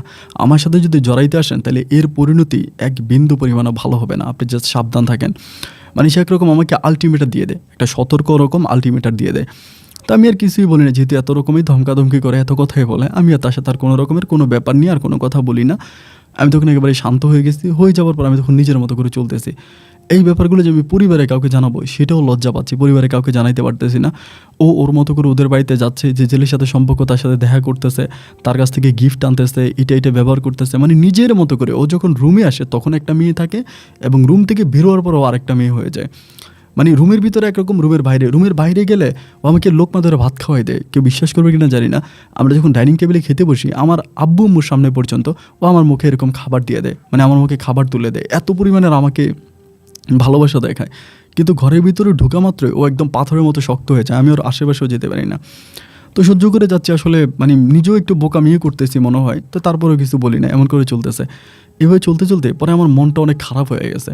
ধুরো, এরকম করে বউ যখন আমার সাথে এরকমই করে, তখন এরকম করে চলতে থাকে। আমি তখন দোকান থেকে খুব একটা বাড়িতে যাই না, মাঝে মাঝে যাই, মাঝে মাঝে যাই না। বেশিরভাগ সময় দোকানের বাইরে থাকি, দোকানে যাই না। বাড়িতে যাই না, বেশিরভাগ সময় দোকানে থাকি, দোকান থেকে বের হই না। এভাবে অনেকগুলো দিন কেটে গেল। পরে আমি ঢাকা থেকে মাল আনতে আনতে বিভিন্ন মানুষের সাথে ঢাকা শহর আমার পরিচয়, অনেক ভালো সম্পর্ক। সেখানে একজন মহিলা আছে, যার নাম হচ্ছে চাঁদনি। মহিলা বলতে একটা মেয়ে আর কি, মানে একটু স্বাস্থ্য ভালো, দেখতে মহিলার মতো মনে হয়, কিন্তু ও মেয়ে। তো ও আবার মানে এই ধরনের মালগুলো সেলাই করতো আর কি, ওর পার্সোনালি ওর কাছ থেকে মাল কিনতাম, নাম চাঁদনি। তো একদিন মাল কিনতেছে, একটা ড্রেস আমার খুব পছন্দ হয়েছে, মানে ড্রেসটা ওই বানাইছে আর কি, খুবই সুন্দর। তো আমি তখন বললাম যে চাঁদনি, এই ড্রেসটা কত? আমাকে বললো যে এটার দাম 21,000 টাকা। ওই সময় 21,000 টাকা কিন্তু অনেক টাকা, বর্তমান সময়ে 50-60 হাজার টাকার মতো। আমি তখন বললাম যে এত দামি একটা ড্রেস আমার এলাকায় নিলে তো এটা কেউ মানে পরবে না, এটা আমার এলাকায় বিক্রি হবে না। তো আমি যদি একটা প্রিয় মানুষ থাকতো, আমি আমার প্রিয় মানুষটার এই ড্রেসটা গিফট করতাম। ওকে বলতেছে, ও আমাকে বলে, কি বলেন, আপনার কোনো প্রিয় মানুষ নাই? আমি পরে বললো, ও আমাকে নিজেই বলতেছে, আপনারা বিয়ে করছেন? মানে ও কিন্তু জানে যে আমি বিয়ে করছি, ওর কাছ থেকে আমি অনেক বছর ধরে মাল নেই, ও আমাকে চিনে। পরে আমি বললাম যে হ্যাঁ, বিয়ে করছে ঠিক আছে, কিন্তু বিয়ে করার পরে বউ তো পাই নাই, পাইছি একটা কাল নাগিনি। পরে আমাকে বলে, বিয়ের পর সব পুরুষরা এই কথা বলে, প্রেম করার সময় ভালো, বিয়ে করলে বউ খারাপ হয়ে যায়। আমি তখন বললাম যে না, খারাপ না, তোমার ফোন নাম্বারটা একটু দিবা, এইটা বলি। তো এই পর্যন্ত কিন্তু তার ফোন নাম্বার আমার কাছে ছিল না। ওই যে আমার যে দোকান থেকে মাল কিনতাম তাদের সাথে তার যোগাযোগ হতো, তারাই মালটা এনে দিত, ওই সাথে কন্ট্রাক্ট আমি দিন, তার ফোন নাম্বারটা আমাকে দেওয়ার পরে আমি তখন কী করি, তোমার ঠিকানাটাও আমাকে দাও, ঠিকানাটাও লেখার পরে ওই মালটা আমি তখন এখান থেকে নিয়ে আসার পরে দোকানে আইসা পরের দিন তারে ফোন করি, সকালবেলা ফোন করে বলতেছি যে চাঁদনি, আমি তোমার ঠিকানায় একটা মাল পাঠাইছি, এই মালটা তোমার ঠিকানায় যাবে, এই তুমি মালটা রিসিভ করো। এটা মানে আমি রাজশাহীতে আসার পরে কুরিয়ার করি ওই 21,000 টাকা দামের ড্রেসটা। ও তখন ড্রেসটা রিসিভ করে আমাকে বলে, আপনি এটা আমার জন্য কেন পাঠাইছেন? ওই সময় কিন্তু আবার এত ইন্টারনেট, ফেসবুক, ইমো এগুলো ছিল না, ওই বাটনওয়ালা ফোন দিয়ে মানুষ কথাবার্তা বলতো। আমাকে বলে, এটা কেন পাঠাইছেন? আমি বললাম যে আসলে পাঠাইছি এই জন্য যে আমার ড্রেসটা ভালো লাগছে, এবং আমার তো প্রিয় মানুষ নাই, আর তুমি তো আমার প্রিয় মানুষ, আমার মনে হলো ড্রেসটা বলে তোমার অনেক সুন্দর লাগবে। তো তখন আমার বলে, তাইলে আমি ড্রেসটা বলবো, আপনি দেখবেন না? তাহলে আমি আসবো, বলো অমুক দিন আসেন, আমরা ঘুরতে যাবো। ভাই, বিয়ে করছি, বউ তো কোনোদিন আমাকে এই কথা বলে নাই, আমার বউ তো কোনোদিন আমার এই কথা বলে নাই যে চলো কোথাও ঘুরতে যাব। এই প্রথম যখন চাঁদনি আমাকে এটা বললো, পৃথিবীতে কোনো মেয়ে আর কি যে প্রথম আমাকে ঘুরতে যাওয়ার কথা বললো, তখন মনটা আনন্দে ভরে গেল। আমি তখন এই দোকানপাটের এই যানজট, অবকাশ, এত টেনশন, ডিপ্রেশন সব কিছু থেকে বের হয়ে আমি ওর সাথে ঘুরতে যাই, এবং ঘুরতে গেলে সর্বপ্রথম ও আমাকে নিয়ে কক্সবাজার চলে যায়। ঢাকা থেকে আমরা কক্সবাজার যাই। আমি কোথায় যাইতেছি, কী করতেছি, কই থাকতেছি, এগুলো আমার আব্বা আম্মা যদিও টুকিটাকি একটু খোঁজ খবর নিত, বাট আমার বউ কখনো আমাকে জিজ্ঞেস করতো না যে আমি কোথায় আছি, কার সাথে আছি, কী করতেছি। আমার বউ এগুলোর প্রতি কোনো রকমের ইন্টারেস্ট ছিল না, ও কখনো আমাকে এগুলো জিজ্ঞেস করতো না।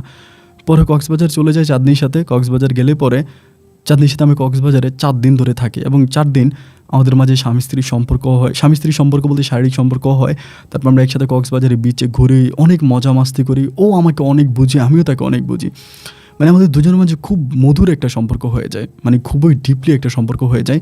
মানে দুজনকে অনেকভাবে বুঝি, অনেকভাবে একটা সম্পর্কের মাঝে জড়িত হয়ে যায়। জড়িত হওয়ার পরে এইভাবে তার সাথে আমার এই 4 দিন পরে কক্সবাজার থেকে আসার পরেই হঠাৎ করে আমি তার ভিতরে কেমন জানি একটা দূরত্বিক ভাব দেখতেছে। মানে আমার কাছ থেকে কেমন জানি একটু দূরে থাকতেছে। মানে আগে যেরকম ক্লোজ থাকতো বা আমাকে খুব মিশতো, আমার সাথে অনেক জড়াতো বা অনেক রকমের সম্পর্ক আমার সাথে করতো, বাট এখন দেখি ওই কক্সবাজার থেকে ফিরে আসার পরে ও একটা নিরাপদ দূরত্ব বজায় রাখতেছে। ফোন দিলে রিসিভ করে না, আমার সাথে দেখা করে না, বা খুব বেশি ক্লোজ হয়ে আমার সাথে কথা বলে না। আগে যেরকম ক্লোজিং ছিল এরকম না। তো একে তো বাসায় গেলে বউ আমার সাথে এরকম করে, শান্তির যতটুকু জায়গা, ভালো লাগা, ভালোবাসার যতটুকু জায়গা, অতটুকু চাঁদনিই ছিল। আমি চাঁদনির কাছে গেলে পৃথিবীর সবচেয়ে বড় শান্তিটা পাইতাম, বাট সেখানেও চাঁদনি আমাকে ইগনোর করতেছে, অবহেলা করতেছে। তখন আমার কাছে সর্বদিকটাই কেমন জানি একটু অন্ধকার মনে হচ্ছিল আমার জীবনটা মনে হয় আর চলবে না, আমি যেন ভেঙে যাচ্ছিলাম। তখন আমি চাঁদনির প্রতি পুরোপুরিভাবে ডিপেন্ড হয়ে যাই, মানে আমি ওরে ছাড়া কিচ্ছু বুঝি না। আর ঘরে বউ মাত্র যেটা পড়ে আছে পারজানা, ও তো আমার আব্বা আম্মা দেখাশোনা করে, আব্বা আম্মার সাথে থাকে, এবং তার যখন যা প্রয়োজন ওর বয়ফ্রেন্ড আছে, ওর বয়ফ্রেন্ডে দেয়, মাঝে মাঝে বয়ফ্রেন্ডের কাছে চলেও যায়। তো আমার আব্বা আম্মা কিন্তু আবার অতটা কেয়ার করে না, বা তারা ভাবে যে ও হয়তো আমার কাছে আসতেছে। মাঝে মাঝে এরকমও হয়, আমার আম্মা বলে সকালবেলা তো ফারজানা বাসা থেকে বের হয়েছে, ও কি তোর কাছে গেছে? আমি বলি হ্যাঁ আমার কাছে গেছে, কিন্তু আমি তো জানি ও বয়ফ্রেন্ডের কাছে গেছে, ও কোথায় গেছে যাক।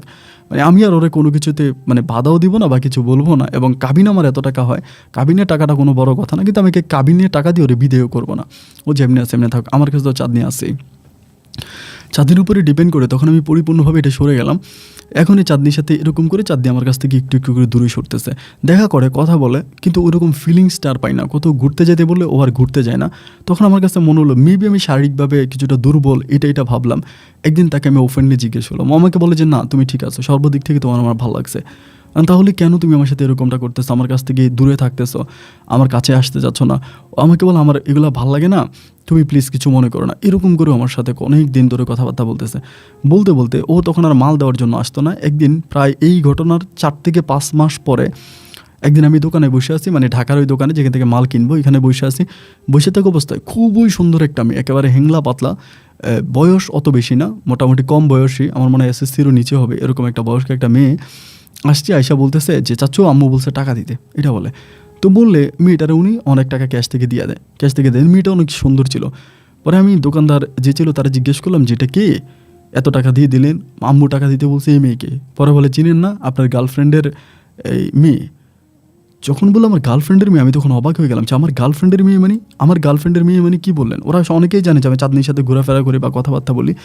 পরে বলে এটা চাঁদনির মেয়ে। আমি কি বলেন চাঁদনির মেয়ে? এটা চাঁদনির মেয়ে? বলে হ্যাঁ। চাঁদনির বিয়ে হয়েছে? ওরা সবাই তখন হাসতেছে আর বলতেছে আরে ভাই আপনি তো পুরো পাগল, বিয়ে হয়েছে, সংসার করতেছেন, বউ মেয়ে আছে, আপনি এখন বলতেছেন ওর কি বিয়ে হয়েছে? বা এটা শোনার পরে আমার মানে আমি আর তখন আর দুনিয়াতে নাই আর কি। মানে আমার তখন পুরো পৃথিবীটাই অন্ধকার হয়ে যাচ্ছিল, মানে পুরো পৃথিবীটা অন্ধকার দেখতেছিলাম। যেটা কেমন কথা, আমি তোর কাছ থেকে এটা আশা করি নাই, ও আমার সাথে এটা করবে তো আমি স্বপ্নেও চিন্তা করতে পারি নাই। মানে তখন এত পরিমাণের কষ্ট হয়েছে আমি আসলে আর বলে বোঝাতে পারবো না আর কি। মানে কান্না শুরু করে দিলাম, জি আল্লাহ এটা কী হইলো? এত বড় মেয়ে, মানে ওর মেয়ে এত বড়, এটা আমি স্বপ্নেও চিন্তা করতে পারি না। আমি বিশ্বাসই হয় না। আমি সাপ গলায় দিয়ে বলতে পারবো যে মার মেয়েকে যদি কোথাও দাঁড়া করানো হয়, কেউ বলবে না যে মার মেয়ে, এবং এটা বলবে যে যে মেয়েটা আসছে এটা বড় বোন, হয়তো ওর মা ছোটো বোন, ও একদম ছোট, মানে একেবারেই ছোট। মানে দেখলে মনে হয় নাই যে ওর বিয়ে তো দূরের কথা, ওর মানে ওর যে বিয়ের বয়স হয়েছে এটাই কেউ বলবে না। মানে চাঁদনির কথা বলতেছে আর কি, মানে ওই মেয়ের মায়ের কথা বলতেছে। যাই হোক, আমি সেদিন চলে গেলাম, চলে গিয়ে আমি তারা আর কল টল করি না, কারণ কল করবো না, তো আমার সাথে বেইমানি করছে, আমি আর কল কী করবো। আমি তখন একটু নেশা টেশা করতে শুরু করি, মানে যেহেতু একাকিত্ব সময় কাটে না, এলাকার ছেলেপেলেদের সাথে মিশে একটু নেশার জগতে ঢুকে যায়, নেশা টেশা করি। এই মুহূর্তে কিছুদিন পরে, 2-3 দিন পরে চাঁদনি তখন আমাকে খালি কল করে, আমি ওর কল ধরি না। এবারও সরাসরি আমার এখানে চলে আসো, কিন্তু আমার দোকান চিনতো, আমাদের ওই থানা শহরে, তখন আমার দোকানে আসে রাত্রে, মানে 8টার আগে আসে। আসার পর সাথে আমার দেখা হয়। তো আমি তখন বললাম এত রাতে তুমি? বলে তোমার বউ দেখতে যাও। তোমার বউ তোমার সাথে কেন এরকম করে? তোমার বউর সাথে কথা বলবো। আমি বললাম এক বেইমান আরেক বেইমানকে জিজ্ঞেস করবে, এটা তো কেমন দেখায় না? আমার বউর চেয়ে তো তুমি আরও খারাপ। ও আমাকে বলে আমি জানি তুমি আমাকে কেন খারাপ বলতেছো। এর মাঝে কিন্তু ও জেনে যায়, ওই যে দোকানদারের সাথে কথাবার্তা বলে তারা সম্ভবত বলে দেয়। পরে আমাকে বলে যে আমি এই ভুলটা ভাঙানোর জন্যই রাজশাহী পর্যন্ত তোমার কাছে আসছি। আমি তখন বললাম ভুল ভাঙাভাঙির কিচ্ছু নাই, আমাদের মাঝে এত সম্পর্ক হলো, এত কিছু হলো, তুমি আমাকে ক্ষণক্ষরে একটা আবার বললো না যে তোমার বিয়ে হয়েছে, আর মেয়ে তো দূরের কথা। ও আমাকে বলে জানো আমার কত বছরে বিয়ে হয়েছে? আমি বলে আমার জানার দরকার নেই। আমাকে বলে আমার 13 বছরে বিয়ে হয়েছে, আমার 13 বছর বয়সে বিয়ে হয়েছে, এবং আমার এই বাবু হইতে যে আমার কত কষ্ট হয়েছে এটা আল্লাহ ছাড়া কেউ জানে না। আমার মেয়েটা হওয়ার পর আমার সংসারটা ভেঙে যায়, আমার হাজব্যান্ডের সাথে আমার সম্পর্ক থাকে না, বিকজ আমি শারীরিকভাবে অক্ষম ছিলাম, আমি ওই ধরনের সম্পর্ক করতে পারতাম না, বয়স কম ছিল, যার জন্য আমার হাজব্যান্ড আমাকে ছেড়ে দেয়। এবং ছেড়ে দেওয়ার কারণে আমি তখন আমার আব্বা আম্মার সাথে আসছি, কিন্তু মেয়েটাকে আমি সাথে করে নিয়ে আসছি। আমার মেয়েটা বড় হয়ে গেছে, তো এখন আর আমি কী করবো? আমাকে এগুলো বলতেছে। আমি তখন বললাম যে ঠিক আছে, সমস্যা নাই, এই যা হবার তা হইছে, এখন এগুলো সব বাদ দাও, বাদ দিলে পরে তুমি তোমার মতো করে, আমি আমার মতো থাকি। এখন তো তুমি আমাকে বিয়ে করতে পারবে না এবং আমার তো তোমাকে বিয়ে করার সম্ভাবনা। ও তখন বলে যে হ্যাঁ, আমি এখন বিয়েও করবো না, বা আমার লাইফে কখনো বিয়ে করার কোনো ইচ্ছা নাই, বা তোমার সাথে যতটুকু গিয়েছে ভালো লাগছে, তোমার সাথে কি হয়েছে না হয়েছে এটা তো কেউ জানে না, তোমাদের এলাকারও কেউ জানে না, আমাদের এলাকারও কেউ জানে না, বাট সত্যি তুমি মানুষটা অনেক ভালো, আমাকে এটা বলতেছে। অনেক কথাবার্তা বলে ও তখন এখান থেকে চলে যায়। তো চলে গেলে পরে ওর সাথে আমার ওভাবে আর কথা হয় না, মানে মাঝে মাঝে কথা হয়, মাঝে মাঝে হয় না, এইভাবে আরও একটা বছরের মতো কেটে যায়। এই পর্যন্ত কিন্তু আমার বউ ফারজানা আমার সংসার করতেছে, আমার ঘরেই আছে। ফারজানার সাথে কিন্তু আমার কোনো সম্পর্ক নাই, বাড়িতে গেলে জাস্ট টুকিটাকি একটু কথা, অতটুকুই।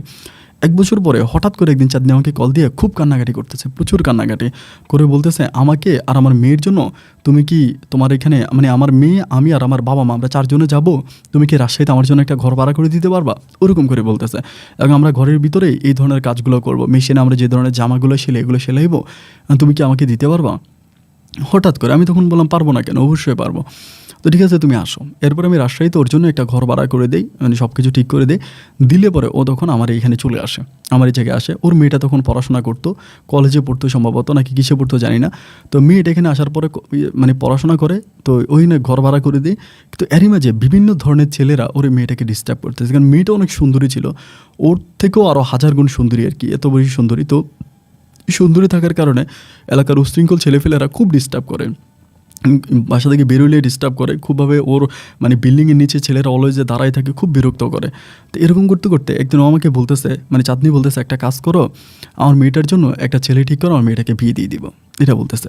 তো আমি তখন বললাম, ওই সময় কিন্তু তার সাথে আমার কোনো রকমের সম্পর্ক নাই, ভালোবাসারও কোনো সম্পর্ক নাই, জাস্ট ফ্রেন্ডলি আমরা কথাবার্তা বলি। তো আমি তখন বলি এরকম ছেলে কোথায় পাবো, এরকম ছেলে তো আমি খুঁজে পাই না, আচ্ছা ঠিক আছে আমি খুঁজবো।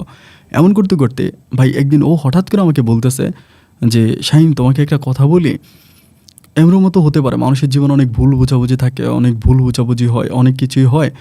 তো আমি যতদূর দেখেছি যে আমার এই পৃথিবীতে জন্মের পর থেকে আমি তোমার মতো ভালো মানুষ পাই নাই, তুমি সত্যি অনেক ভালো মানুষ, তোমার মনটা অনেক ভালো, কারণ আমি তোমার এত ক্ষতি করছি, এরপরেও তুমি আমাকে হেল্প করছো, আমাকে সাহায্য করছো, আমার পাশে ছিল আসো, তোমার মতো মানুষ হয় না। আমি তোমাকে একটা কথা বলতে চাই, কথাটা তুমি খারাপভাবে নিও না, ভালোভাবে নাও, প্লিজ ভালোভাবে নাও, এরকম করে বলে। আমি তখন বললাম সমস্যা নেই, আমি ভালোভাবেই নিব, আমি কারো কাছে বলবো না, সমস্যা নাই, তুমি আমারে বলো। ও আমারে বলে যে তুমি আমার মেয়ে আলোরে, ওর মেয়ের নাম আলো, বলে যে তুমি আমার মেয়ে আলোরে বিয়ে করো। এটা শোনার পর তো আমার মানে গলাটলা পুরো শুকিয়ে গেছে, কিরো আমাকে এটা কী বললো। আমি বললাম তুমি কি ভুলে গেছো তোমার সাথে আমার কী সম্পর্ক। ও আমাকে বলে আমি এটা ভুলে যেতে চাই, তোমার সাথে আমার কী সম্পর্ক এটা ভুলে যেতে চাই, কিন্তু আমার মেয়ের আমি একটা ভবিষ্যৎ দিতে চাই, কারণ আমার মেয়েটা ঢাকা থেকে সেই একই কারণে, ঢাকা থেকে এই ছেলেদের কারণেই আমি বাধ্য হই আমার দোকান আমার ব্যবসা বাণিজ্য সব ছেড়ে আজকে রাজশাহীতে আসতে বাধ্য হয়েছি, শুধু আমার মেয়েটার কারণে। এইখানে আসার পর আমার মেয়েটাকে এইভাবে ছেলেরা ডিস্টার্ব করতেছে, আর আমার পারিবারিক অবস্থাও ভালো না যে ভালো একটা ছেলে কাছে মেয়েটাকে বিয়ে দিতে পারবো। কোথাও বিয়ে দিলে আমার মেয়েটার সংসারও করবে না, বা ভালো কোনো ছেলেও পাই না, বাট আমার দৃষ্টিতে সবচেয়ে ভালো ছেলে তুমি, আমি তোমার কাছে আমার মেয়েটাকে বিয়ে দিতে চাই, আমার মেয়েটা তোমার কাছে থাকলে ভালো থাকবে। আমি তখন বললাম দেখো তোমার কথাবার্তা আমার কিছু মাথায় আসতেছে না। ও আমাকে বলে প্লিজ তুমি এই কথাটা একটাবার চিন্তা করো, একটাবার ভেবে তুমি আমাকে কথাটা জানাও, কিন্তু তোমার সাথে আমার যে সম্পর্ক হয়েছে এটা আমরা কাউকেই বলবো না, এটা কাউকে বলার দরকার নেই, আমরা তওবা পাঠ করবো, আস্তাগফিরুল্লাহ পাঠ করবো, আল্লাহর কাছে মাফ চাইবো, আল্লাহ মাফ করে দিবে, যৌবন বয়সে কোনো ভুল করলে আল্লাহ মাফ করে দেয়। আমার মেয়েটার ভবিষ্যতের দিকে তাকায় হলেও, আমার মেয়েটার ভবিষ্যতের কথা চিন্তা করে হলেও তুমি প্লিজ রাজি হয়ে যাও। পরে আমি ওর কথাটা শোনার পরে বাড়িতে গেছি, বাড়িতে যে আমার বউ আমার পাশে শুয়ে আছে, আমি ওর পাশে শুয়ে আছি।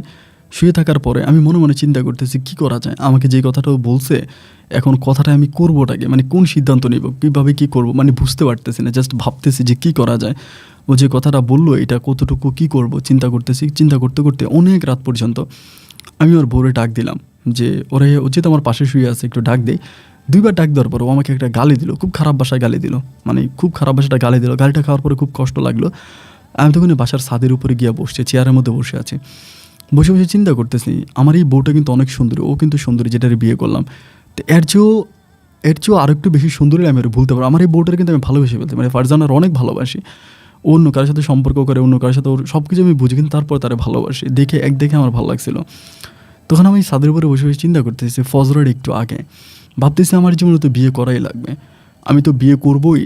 এখন যদি ফারজানার সাথে আমার যে সম্পর্ক আছে হোক কাল হোক, ওর যে বয়ফ্রেন্ড, ওই বয়ফ্রেন্ড নাকি এখন মোটামুটি চাকরি বাকরি পাইছে, ও যে কোনো সময় আমার সংসার থেকে চলে যাবো, থাকবে না, তাহলে তো আমাকে একটা বিয়ে করাই লাগবে। তো আমাদের এলাকাতে ফারজানার চেয়েও সুন্দরী মেয়ে আমি একটাও দেখি নাই। যদি ফারজানার থেকেও সুন্দরী মেয়ে কেউ থেকে থাকে সেটা হচ্ছে আলো, চাঁদনির মেয়ে আলো। আমার কাছে মনে হলো চাঁদনির সাথে কী হয়েছে না হয়েছে এটা তো আমি আর চাঁদনি ছাড়া দুনিয়ার কেউ জানে না, এটা দুনিয়ার কাউকে আমি জানাবো না। না জানাইয়া চাঁদনি যেহেতু নিজেও অফার করছে আমি আলোরে বিয়ে করে ফেলবো। এবং আমার এই টাকা পয়সা ধন সম্পদ এগুলোর কী মূল্য আছে? কোনোই তো মূল্য নাই যদি আমার পাশে আমার একটা সুন্দরী বউই না থাকবে। তাহলে আমি করব, আমি আলোকে বিয়ে করব এবং আলোকে নিয়ে আমি একটা আলোকিত জীবন শুরু করব। এই ব্যাপারগুলো আমি কাউকে জানাবো না, কাউকে বুঝতে দিব না।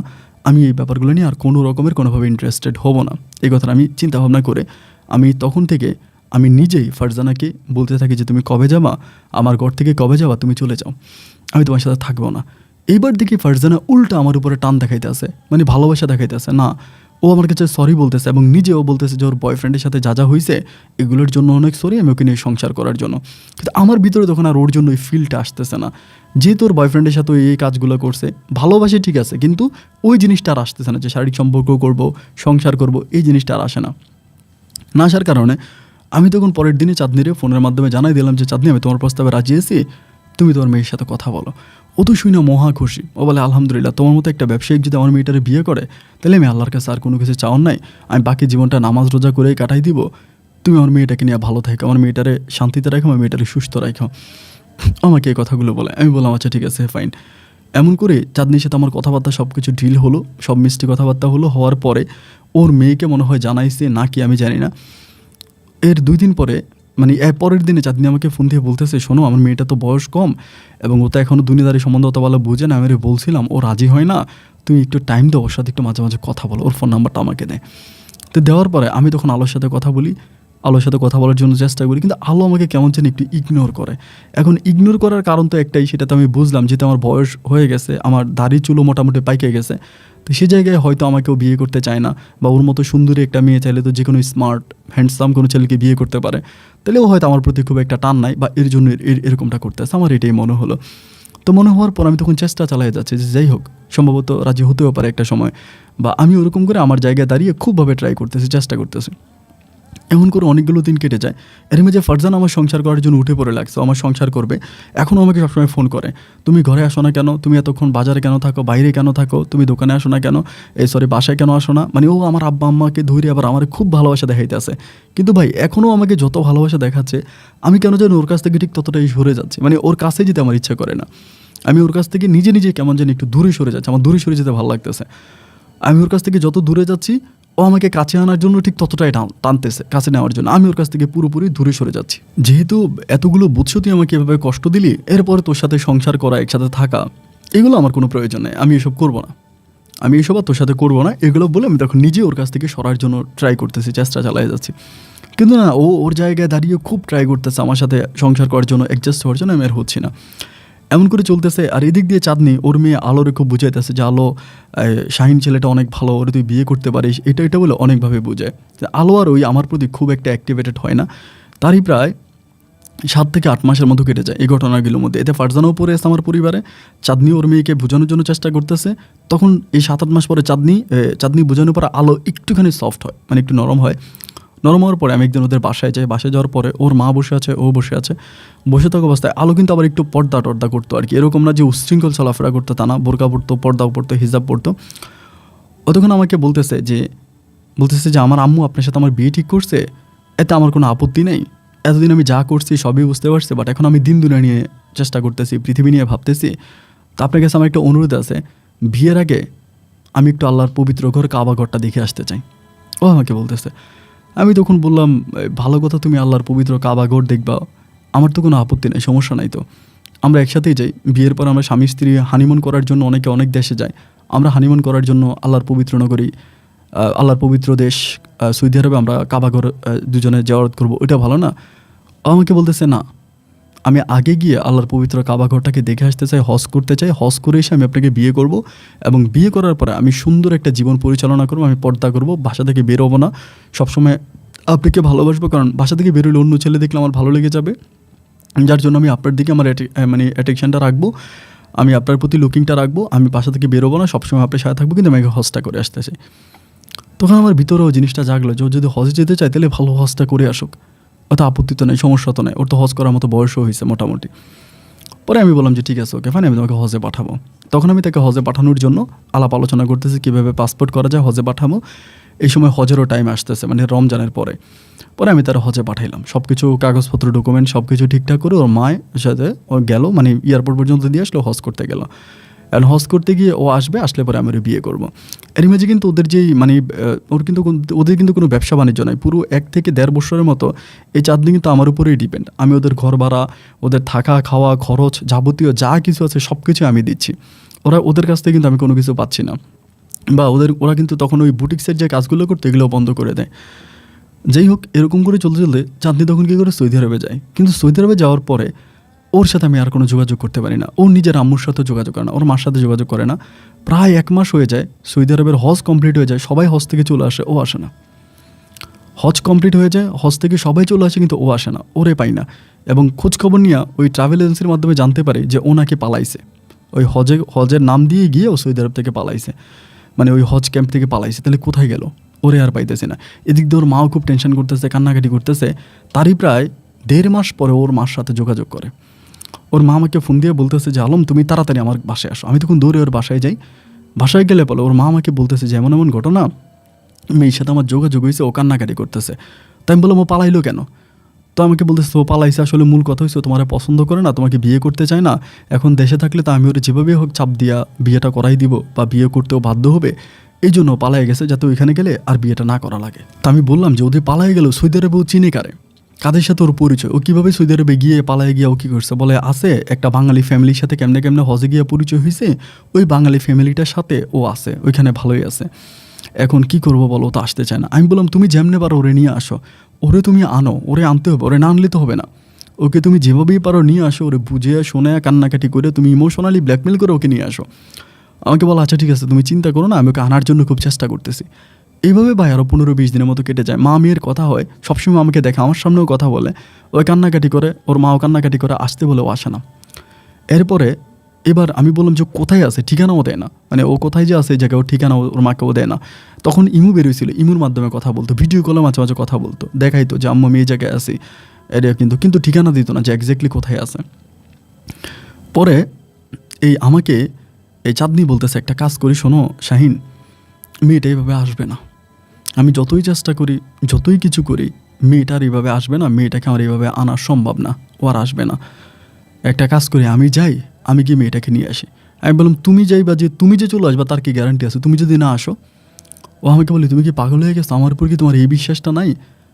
আমার উপর এই বিশ্বাসটা, আমি নিজে তো আমার মেয়ের সাথে তোমার বিয়ে ঠিক করছি। আর বড় কথা হচ্ছে আমার আব্বা আম্মা তো এখানে আসেই, আমার আব্বা আম্মাকে তুমি দেখেশোনা করে রাখবা, আমার আব্বা মেয়ে জায়গায় আসে না। আমি তখন বললাম আচ্ছা ঠিক আছে। এবার আমি কী করলাম, এবার ওরও আমি পাঠাইলাম, মানে ওর মারে পাঠানোর ডকুমেন্ট কাগজপত্র পাসপোর্ট সব কিছু ওকে করে। আমার অনেক টাকা খরচ, কিন্তু আমার 3-4 লাখ টাকা আবার খরচ। আমি এবার ট্যুরিস্ট ভিসায় ওর মারাও তখন সৌদি আরবে পাঠাই, এই চাঁদনিকে পাঠাই। চাঁদনিকে পাঠানোর পরে একইভাবে চাঁদনি আলোর কাছে গিয়া চাঁদের আলো একসাথে হয়ে যায়। ওই চাঁদও থাকে দূরে, চাঁদনিও তখন দূরে থাকে, আলোও তখন আমি দেখতে পাই, কিন্তু কাউরে আমি ধরতে পারি না ভাই। ওরা তখন আমার কাছ থেকে পুরোপুরি আলাদা হয়ে যায়। মা মেয়ে ওইখানে গিয়ে তারা তখন একসাথে থাকতেছে, আমি তখন এদিক দিয়ে ওর বাপ মারে দিছি প্রেশার, মানে চাঁদনির বাপ মারে, ওরা না এখানে আছে, আলোর নানা নানি আর চাঁদনির বাবা মা, ওদেরকে আমি প্রেশার দিতেছি, মারতেছি, গায়েও হাত তুলতেছি। সত্য কথা যেটা, মিথ্যে বলবো না, গায়েও হাত তুলি যে তোর মেয়েরা আসতে বল, তোর মেয়ে আমার কাছ থেকে টাকা নিয়ে গেছে, আসতেছে না কেন, ওরকম করে প্রেশার দিয়ে মারি। মারার পরে তখন আলোকে ওরা রাজি করায়, আলোকে রাজি করায় চাঁদনি আমার বলতেছে ঠিক আছে তুমি আমার বাবা মায়ের গায়ে হাত তুলো না, তারা বয়স্ক মানুষ, তাদের গায়ে হাত তুলো না, তাদেরকে কষ্ট দিও না, আমি আলোর সাথে তোমার মোবাইলে বিয়ের ব্যবস্থা করে দিচ্ছি।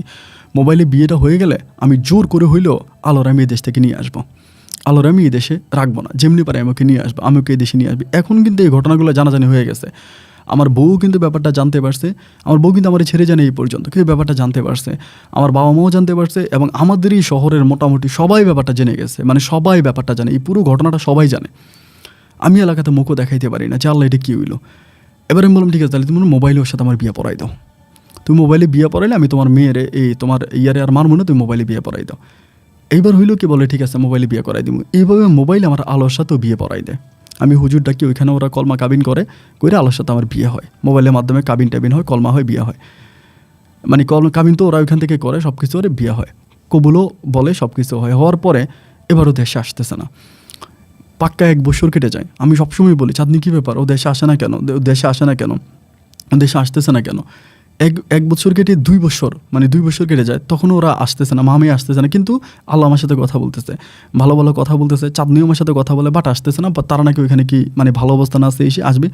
2 বছর পর আমার মেজাজ আবার খারাপ হয়ে গেছে, কিন্তু তোরা আসবি না কেন? এবার আমি কী করলাম, আবার দিলাম প্রেশার, আশা লাগবে। আমি ওর বাপ্পারে মারা শুরু করছি, ভাইয়া টর্চার শুরু করছি। পরে ওইখান থেকে ওর বাপ মা থাকা অবস্থায় এবার চাঁদনি আমাকে একদিন ফোন দিয়ে বলতেছে যে দেখো আমি কেন যাই না, আমি গেলে তো তখনই যেতে পারতাম, বাট আজকে 2 বছর হয়ে গেছে আমি বাংলাদেশে যাই না, তোমার কাছে যাই না, না যাওয়ার একটা কারণ আছে। কারণটা তোমাকে কীভাবে বলবো আমি বুঝতে পারতেছি না। আসলে তুমি আমার কথাটা মনোযোগ দিয়ে শোনো, শুনে এরপর তুমি একটা সিদ্ধান্ত নিও যে তুমি কী করবো, বাট আমার কথাগুলো শোনো। আমি তখন বললাম সমস্যা নাই, তুমি আমাকে বলো কী সিদ্ধান্ত, কী কথা, আমি সব কথা শুনবো, শুনে আমি সঠিক সিদ্ধান্ত নেবো, তুমি আমার উপরে ভয় পাইও না, আমাকে বলো, আমরা তো ভালো বন্ধু না। ও আমাকে বলে আসলে আমার মেয়েটা সৌদি আরবে এখানে আসার পরে একটা খারাপ লোকের হাতে পড়ে যায়। আমি তখন বললাম তারপর? বলে ওই খারাপ লোকের হাতে পড়ে খারাপ লোকটা আমার মেয়েটাকে বিয়ে করে ফেলে, বিয়ে করে তারা ভালো হয়ে যায়, ওই খারাপ লোকটা ভালো হয়ে যায়, আমার মেয়েটাকে বিয়ে করে। আমি সৌদি আরবে আসার পর দেখি যে আমার মেয়েটা বিবাহিত এবং ওই লোকের সাথে আছে, এবং আমার মেয়ে মোটামুটিভাবে মানে ওই লোকের সাথে আছে, ভালোই আছে, তারা সংসার করতেছে। এখন আমি সৌদি আরবে আসার পর আমি কেমনি তোমার এই কথাটা জানাই? এখন এটা জানাইছি, এটা যদি তোমাকে জানাই তাহলে তো হিতে আরও বিপরীত হয়ে যাবে, তুমি আমার আব্বা আম্মাকে টর্চার করবা, মারবা, আরও কষ্ট দিবা, যার জন্য আমি বাধ্য হয়ে তোমাকে কথাটা বলি নাই। তাই আমি বললাম ও যদি ওইখানে সৌদি আরবের একটা লোকের বিয়ে করে থাকে, ওই লোকের সাথেও থাকে, তাহলে আমারই বিয়ে করলো কেন আবার মোবাইলে? ও বলে মোবাইলে তো ও বিয়ে করে নাই, কবুলটা ও বলে নাই, কবুলটা আমি বলছি। বললাম মানি?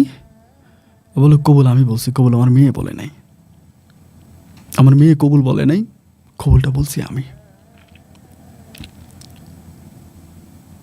আমি তখন বললাম তো তোমরা মা মেয়ে মিলে আমার সাথে এগুলো কী শুরু করলা, কী করতেছো? আমাকে বলো, আমি তোকে ডিরেক্টলি একটা কথা বলি, তোমার পা ধরে ক্ষমা চাই, তুমি আমার জন্য অনেক কিছু করছো, আমার আব্বা আম্মার জন্য অনেক কিছু করছো, আমার রাজশাহী শহরে রাখছো, আমার বাঁচায় রাখছো, নাহলে আমি বাঁচতাম না, আমার মেয়েও বাঁচতো না, আমিও বাঁচতাম না, আমরা মরে যাইতাম। তো তুমি যদি আমাদেরকে বাঁচাইছো, তোমার কাছে একটা বিনীত অনুরোধ, তোমার কাছে রিকোয়েস্ট করতেছি, তুমি যদি পারো আমি সারাটা জীবন তোমার সাথে থাকবো, আমি দেশে আসবো, আসার পর তুমি আমার সাথে সংসার করো, তুমি ভুলে যাও আলোকে, ও যেখানে আছে ওর স্বামীর সাথেও থাকুক, আমি ওর সাথে কোনো যোগাযোগ রাখবো না, আমার মেয়ে পরিচয় আমি ওর কাছে কারো কাছে আমার ওকে, ও যে আমার মেয়ে এটা আমি পৃথিবীর কারো কাছে বলবো না, আমি তোমার সাথে সারা জীবন সংসার করব, আমরা একসাথে থাকবো।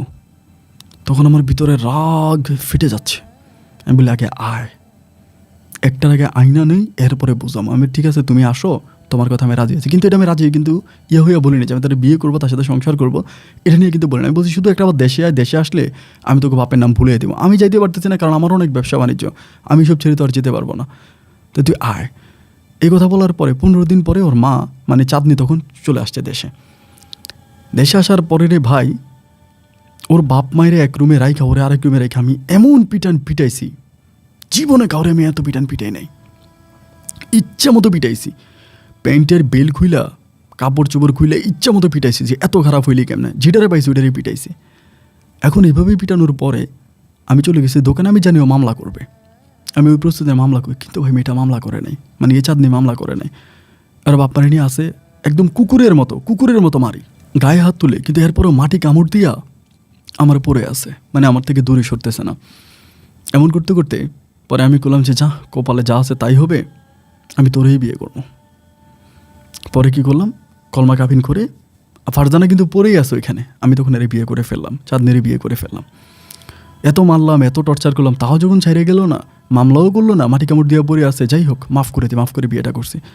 এরই বিয়েটা করার পরে আমার বউ তখন ফারজানা ব্যাপারটা জানতে পারছে যে আমি বিয়ে করছি, এই ফারজানা তখন আমার নামে দিয়ে দেয় একটা মামলা, আমি কাবিনের টাকা টুকা দিয়ে দিই, তারপরেও মামলা করে, বিভিন্ন ধরনের মামলার ইস্যু দিয়ে। ওর বাবা আবার মোটামুটি, ওর বাবা আবার আগে উকিল ছিল, বাট এখন কিছু করতো না, আমার বিয়ের আগে উনি ওকালতি ছেড়ে দেয়। উনিও তখন কি করে মামলাটা আমরা সাজে কঠিনভাবে আমার এক মামলা দেয়, মামলা তো দেয়, আমি মামলা দিলেও কিন্তু রাজশাহীতে থাকতে পারতাম। বড় কথা হচ্ছে ভাই, মানুষ দেখলে আমার ছিচি করে, আমার যত বন্ধুবান্ধব ছিল কেউ আমার সাথে কথা বলে না, আমি মেয়ের সাথে প্রেম করে মারে বিয়ে করছি, এটা সবাই বলে, মেয়েরও বিয়ে করছি, মেয়ের মায়েরও বিয়ে করছি, এরকম একটা খারাপ কথা তখন আমার পুরো রাজশাহীতে ছড়িয়ে যায়। আমি আমার বাপ মায়ের কাছে গেলে বাপ মা কথা বলে না, বোন জামাইরা বলে আমাদের বাড়িতে না আসার জন্য, এবং আমার মাকে বলে যদি আপনার ছেলে আমাদের বাড়িতে আসে তাহলে আপনার মেয়েকে আমরা ছেড়ে দেবো, আপনার মেয়েকে আমরা রাখবো না, এরকম করে আমার ছোটো বোন জামাইরা আমাদেরকে ধমক টমক দিতেছে। এরকম হয়েছে যে আমার সাথে কেউ কথাই বলে না, আমি মসজিদে নামাজ পড়তে গেলে আমার সাথে কেউ দাঁড়ায় না, আমি নাকি কাফের হয়ে গেছি, আমি নাকি মুশফিক হয়ে গেছি। খুব খারাপ বাসে আমার সাথে কথা বলে, অতিরিক্ত খারাপ বাসে, কেউ আমাকে একটু মূল্যায়ন করে, একটু দাম দেয় না। পরে আমি চাঁদনির কাছে নিজেই আত্মসমর্পণ করে যে তোমার কারণে আজকে আমার এই অবস্থা। চাঁদনি আমাকে বলো চলো আমরা ঢাকায় চলে যাই। এইখানে যেহেতু আমাদের মান সম্মান নাই, সবাই খারাপ কথা বলে, ইজ্জত সম্মান বাঁচানোটাই বড় মুশকিল হয়ে দাঁড়িয়েছে, চলো আমরা এখান থেকে চলে যাই, আমরা ঢাকাতে চলে যাই, ঢাকা থেকে আমরা ব্যবসা বাণিজ্য করবো, ঢাকা থেকে থাকবো। পরে আমি চিন্তা করলাম আমি আর এই ধরনের কোনো ব্যবসা করবো না, আমি বুটিক্সের ব্যবসা করবো, কাপড় চোপড়ের ব্যবসা করবো, ঢাকা থেকে আমি মার্কেটে একটা বড় করে দোকান দিয়ে দিব। এবার আমি ঢাকার দিকে দোকান দিতেছি, আলহামদুলিল্লাহ একটা দোকান আমি ভালো দেখছিলাম, অনেকগুলো টাকা, প্রায় সেই সময় 44 লক্ষ টাকা দিয়ে আমি অ্যাডভান্স করে মালটাল উঠে তখন আমি সব ব্যবসা ছেড়ে দিয়েছি, একদম সব। এই যে রাজশাহীতে যত ব্যবসা বাণিজ্য ছিল সমস্ত কিছু ছেড়ে আমি তখন ঢাকাতে গিয়ে ওই দোকানটা নিয়ে পড়ে আসি, যে দোকানটা দিয়ে আমি ডেভেলপ হবো। এই দোকান দিয়ে পড়ে আসি, চাঁদনির সাথে থাকতেছি, সংসার করতেছি, ভালোই চলতেছে। আব্বু আম্মুর সাথে যোগাযোগ করি না, কথাবার্তা বলি না, তারাও আমার মানা করছে তাদের সাথে কথাবার্তা বলার জন্য, তাদের সাথে যোগাযোগ না করার জন্য। আমি আর যোগাযোগ করি না, কথাবার্তা বলি না। আর আমার বউ ফারজানা তো আমাকে ডিভোর্স করে ও পরে শেষ পর্যন্ত চলে গেছে, কার কাছে গেছে, কোন জায়গায় গেছে ওগুলো আমি জানি না। 1 বছর পর্যন্ত ঢাকাতে ব্যবসা বাণিজ্য করে ভালো করেই চলতেছি। 1 বছরে আবার এই চাঁদনি তার আলোর সাথে, তার মেয়ের সাথে অলওয়েজ যোগাযোগ করে কথাবার্তা বলে। 1 বছর পর্যন্ত আমার মনে আছে। 1 বছর পরে যে ভাই আমার কী হয়েছে আমার এটুকুন আর মনে নেই। 1 বছরে শুধু মনে আছে 1 বছর ব্যবসা বাণিজ্য করছে, টাকা পয়সা লেনদেন করছে, আমার আস্তে আস্তে শরীর টিক করে দুর্বল হতে থাকে। কেন দুর্বল হতে থাকে আমি জানি না। 1 বছর পরে আমার কী হয়েছে না হয়েছে আমি জানি না। আমি শুনতে পাই তখন আমার জীবন থেকে নাকি প্রায় 4.5 বছর কেটে যায়। এই 4.5 বছর আমি কোথায় ছিলাম, কোন জায়গায় ছিলাম, কোন অবস্থানে ছিলাম, এগুলো কোনো কিছু আমি জানি না। 4.5 বছর পরে আমি যখন আস্তে আস্তে আমার মস্তিষ্ক ফিরে আসে, তখন আমি দেখি আমি আমার বাবা মায়ের কাছে আছি রাজশাহীতে আমার বাবা মায়ের কাছে আছি এবং তাদের কাছ থেকে জানতে পারি আমি 4.5 বছর সম্পূর্ণ পাগল ছিলাম। আমি নাকি ঢাকাতে পাগলামি করতাম, রাস্তাঘাটে ল্যাংটা হয়ে চলাফেরা করতাম। পরে আমার বাপ মা ওইখান থেকে লোক মারফত আমাকে খুঁজা বের করে ঢাকা থেকে আমাকে নিয়ে আসে। সবচেয়ে অবাক করা যে ব্যাপার, যেটা আমি আসার পরে জানতে পারি, আমার বউ যে চাঁদনি আলোর মা, ও নাকি সৌদি আরবে চলে যায়। আমি পাগল হওয়ার পরে আমার যে দোকানটা দিয়েছি ওই দোকানটাও বিক্রি করে সমস্ত টাকাও নিয়ে যায়, আমার যত মালামাল ছিল সবও বিক্রি করে, সব কিছু করে আজকে সৌদি আরবের মাটিতে চাঁদের আলো বাংলা বুটিক্স, একটা না ওদের প্রায় 7 থেকে 8টা শোরুম সৌদি আরবে, ওর মা আর মেয়ের। এবং তারা মোটামুটি আজকে সৌদি আরব সহ দুবাই, মিডল ইস্টের আরও কয়েকটা দেশ মিলে কয়েকশো কোটি টাকার মালিক। এখন শুনতেছি তারা নাকি লন্ডনেও বিজনেস করতেছে। আজ মা আর মিলে লক্ষ লক্ষ লক্ষ লক্ষ টাকার মালিক। আর আমি, আমার সেই বয়স্ক বাবা, যার মাকে, যে বয়স্ক ভাই চাচা যার মাকে আমি কিডনি দান করেছিলাম ওনার দোকানে আজও পড়ে আছি। আমার বয়স হয়ে গেছে, জানি না কয়দিন বাঁচবে, এই দোকানের ভিতরে পড়ে আছে, আমি আর উঠে দাঁড়াইতে পারি নাই। চাঁদনি আলো কারোর সাথে আমার কোনো যোগাযোগ হয়নি, কথাবার্তা হয়নি। তবে চাঁদের আলো ব্র্যান্ড সৌদি আরব সহ বিভিন্ন মিডল ইস্টে আজকে আছে। এটা হয়তো অনেকেই চিনে কোম্পানিটাকে, ওদের বিভিন্ন প্রোডাক্ট আছে, ওরা সেল করে। কিন্তু আমার জীবনটা ভাই শেষ করে দিল। আজ আমি সেই চাচার দোকানে আজও কাজ করি, সেই ছোটোবেলায় যেরকম করে কাজ করতাম, মাস শেষে বেতন পাইতাম, ওই বেতনে চাকরি করি। আর বিয়ে শাদিও করি নাই, আব্বা আম্মা আছে, এখনও আল্লাহ তাদেরকে বাঁচিয়ে রাখছে। বয়স্ক হয়ে গেছে, তাদের ওষুধ বুড়িও ঠিকমতো চালাইতে পারি না। বোনগুলোরই বিয়ে দিছে, তারা ভালো অবস্থানে আছে। আপন ভাই, মাঝে মাঝে যখন খুব খারাপ লাগে তখন আপনার গল্পগুলো শুনি, মনে হয় আমার থেকেও তো বেশি মানুষ, আমার থেকেও তো বেশি কষ্ট নিয়ে দুনিয়াতে মানুষ বেঁচে আছে। আত্মহত্যা মহাপাপ না হলে চলে যেতাম। আমার মতো আর কোনো ভাই যেন প্রতারিত না হয়, এই জন্য হলেও আপনার কাছে অনুরোধ থাকবে, আপনি আমার গল্পটা তুলে ধরবেন, মানুষের কাছে সত্যটা জানানোর চেষ্টা করবেন। আজও অনেকে আমাকে দেখলে খারাপ কথা বলে, আমাকে বলে আমি মা মেয়ে দুজনকে বিয়ে করছি। আসলে কিন্তু আমি ওর মেয়েকে বিয়ে করি নাই, ওর মেয়ের সাথে আমার কোনো সম্পর্কও হয় নাই, শুধু ওর নিজে মেয়েকে আমাকে বিয়ে করাইতে চাইছিল। আপন ভাই, অনুরোধ থাকবে আমার গল্পটা আপনি প্রচার করবেন। ভালো থাকবেন, আসসালামু আলাইকুম।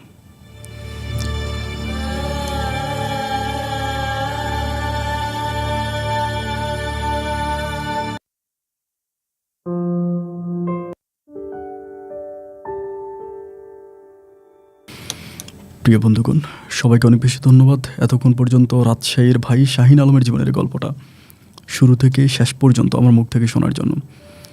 আজকে এই গল্পটা প্রচার করার পর বলতেই হচ্ছে, জীবনের বাস্তবতা হার মানিয়ে দেয় গল্প, সিনেমা আর রূপকথা। দেখেন, শাহিন আলমের জীবনে যত ক্ষতি হয়েছে, যতটুকু সে তার জীবনের ক্ষতি করেছে বা ক্ষতি হয়েছে, সম্পূর্ণ ক্ষতিটা করেছে কিন্তু ফারজানা। সম্পূর্ণ ফারজানা করছে। শাহিন আলম তার জীবনে একটা ভুল করছে, যে একটা ভুলের মাসুল কিন্তু তার পুরো জীবনটাকে শেষ করে দিয়েছে। ভুল ছিল কি?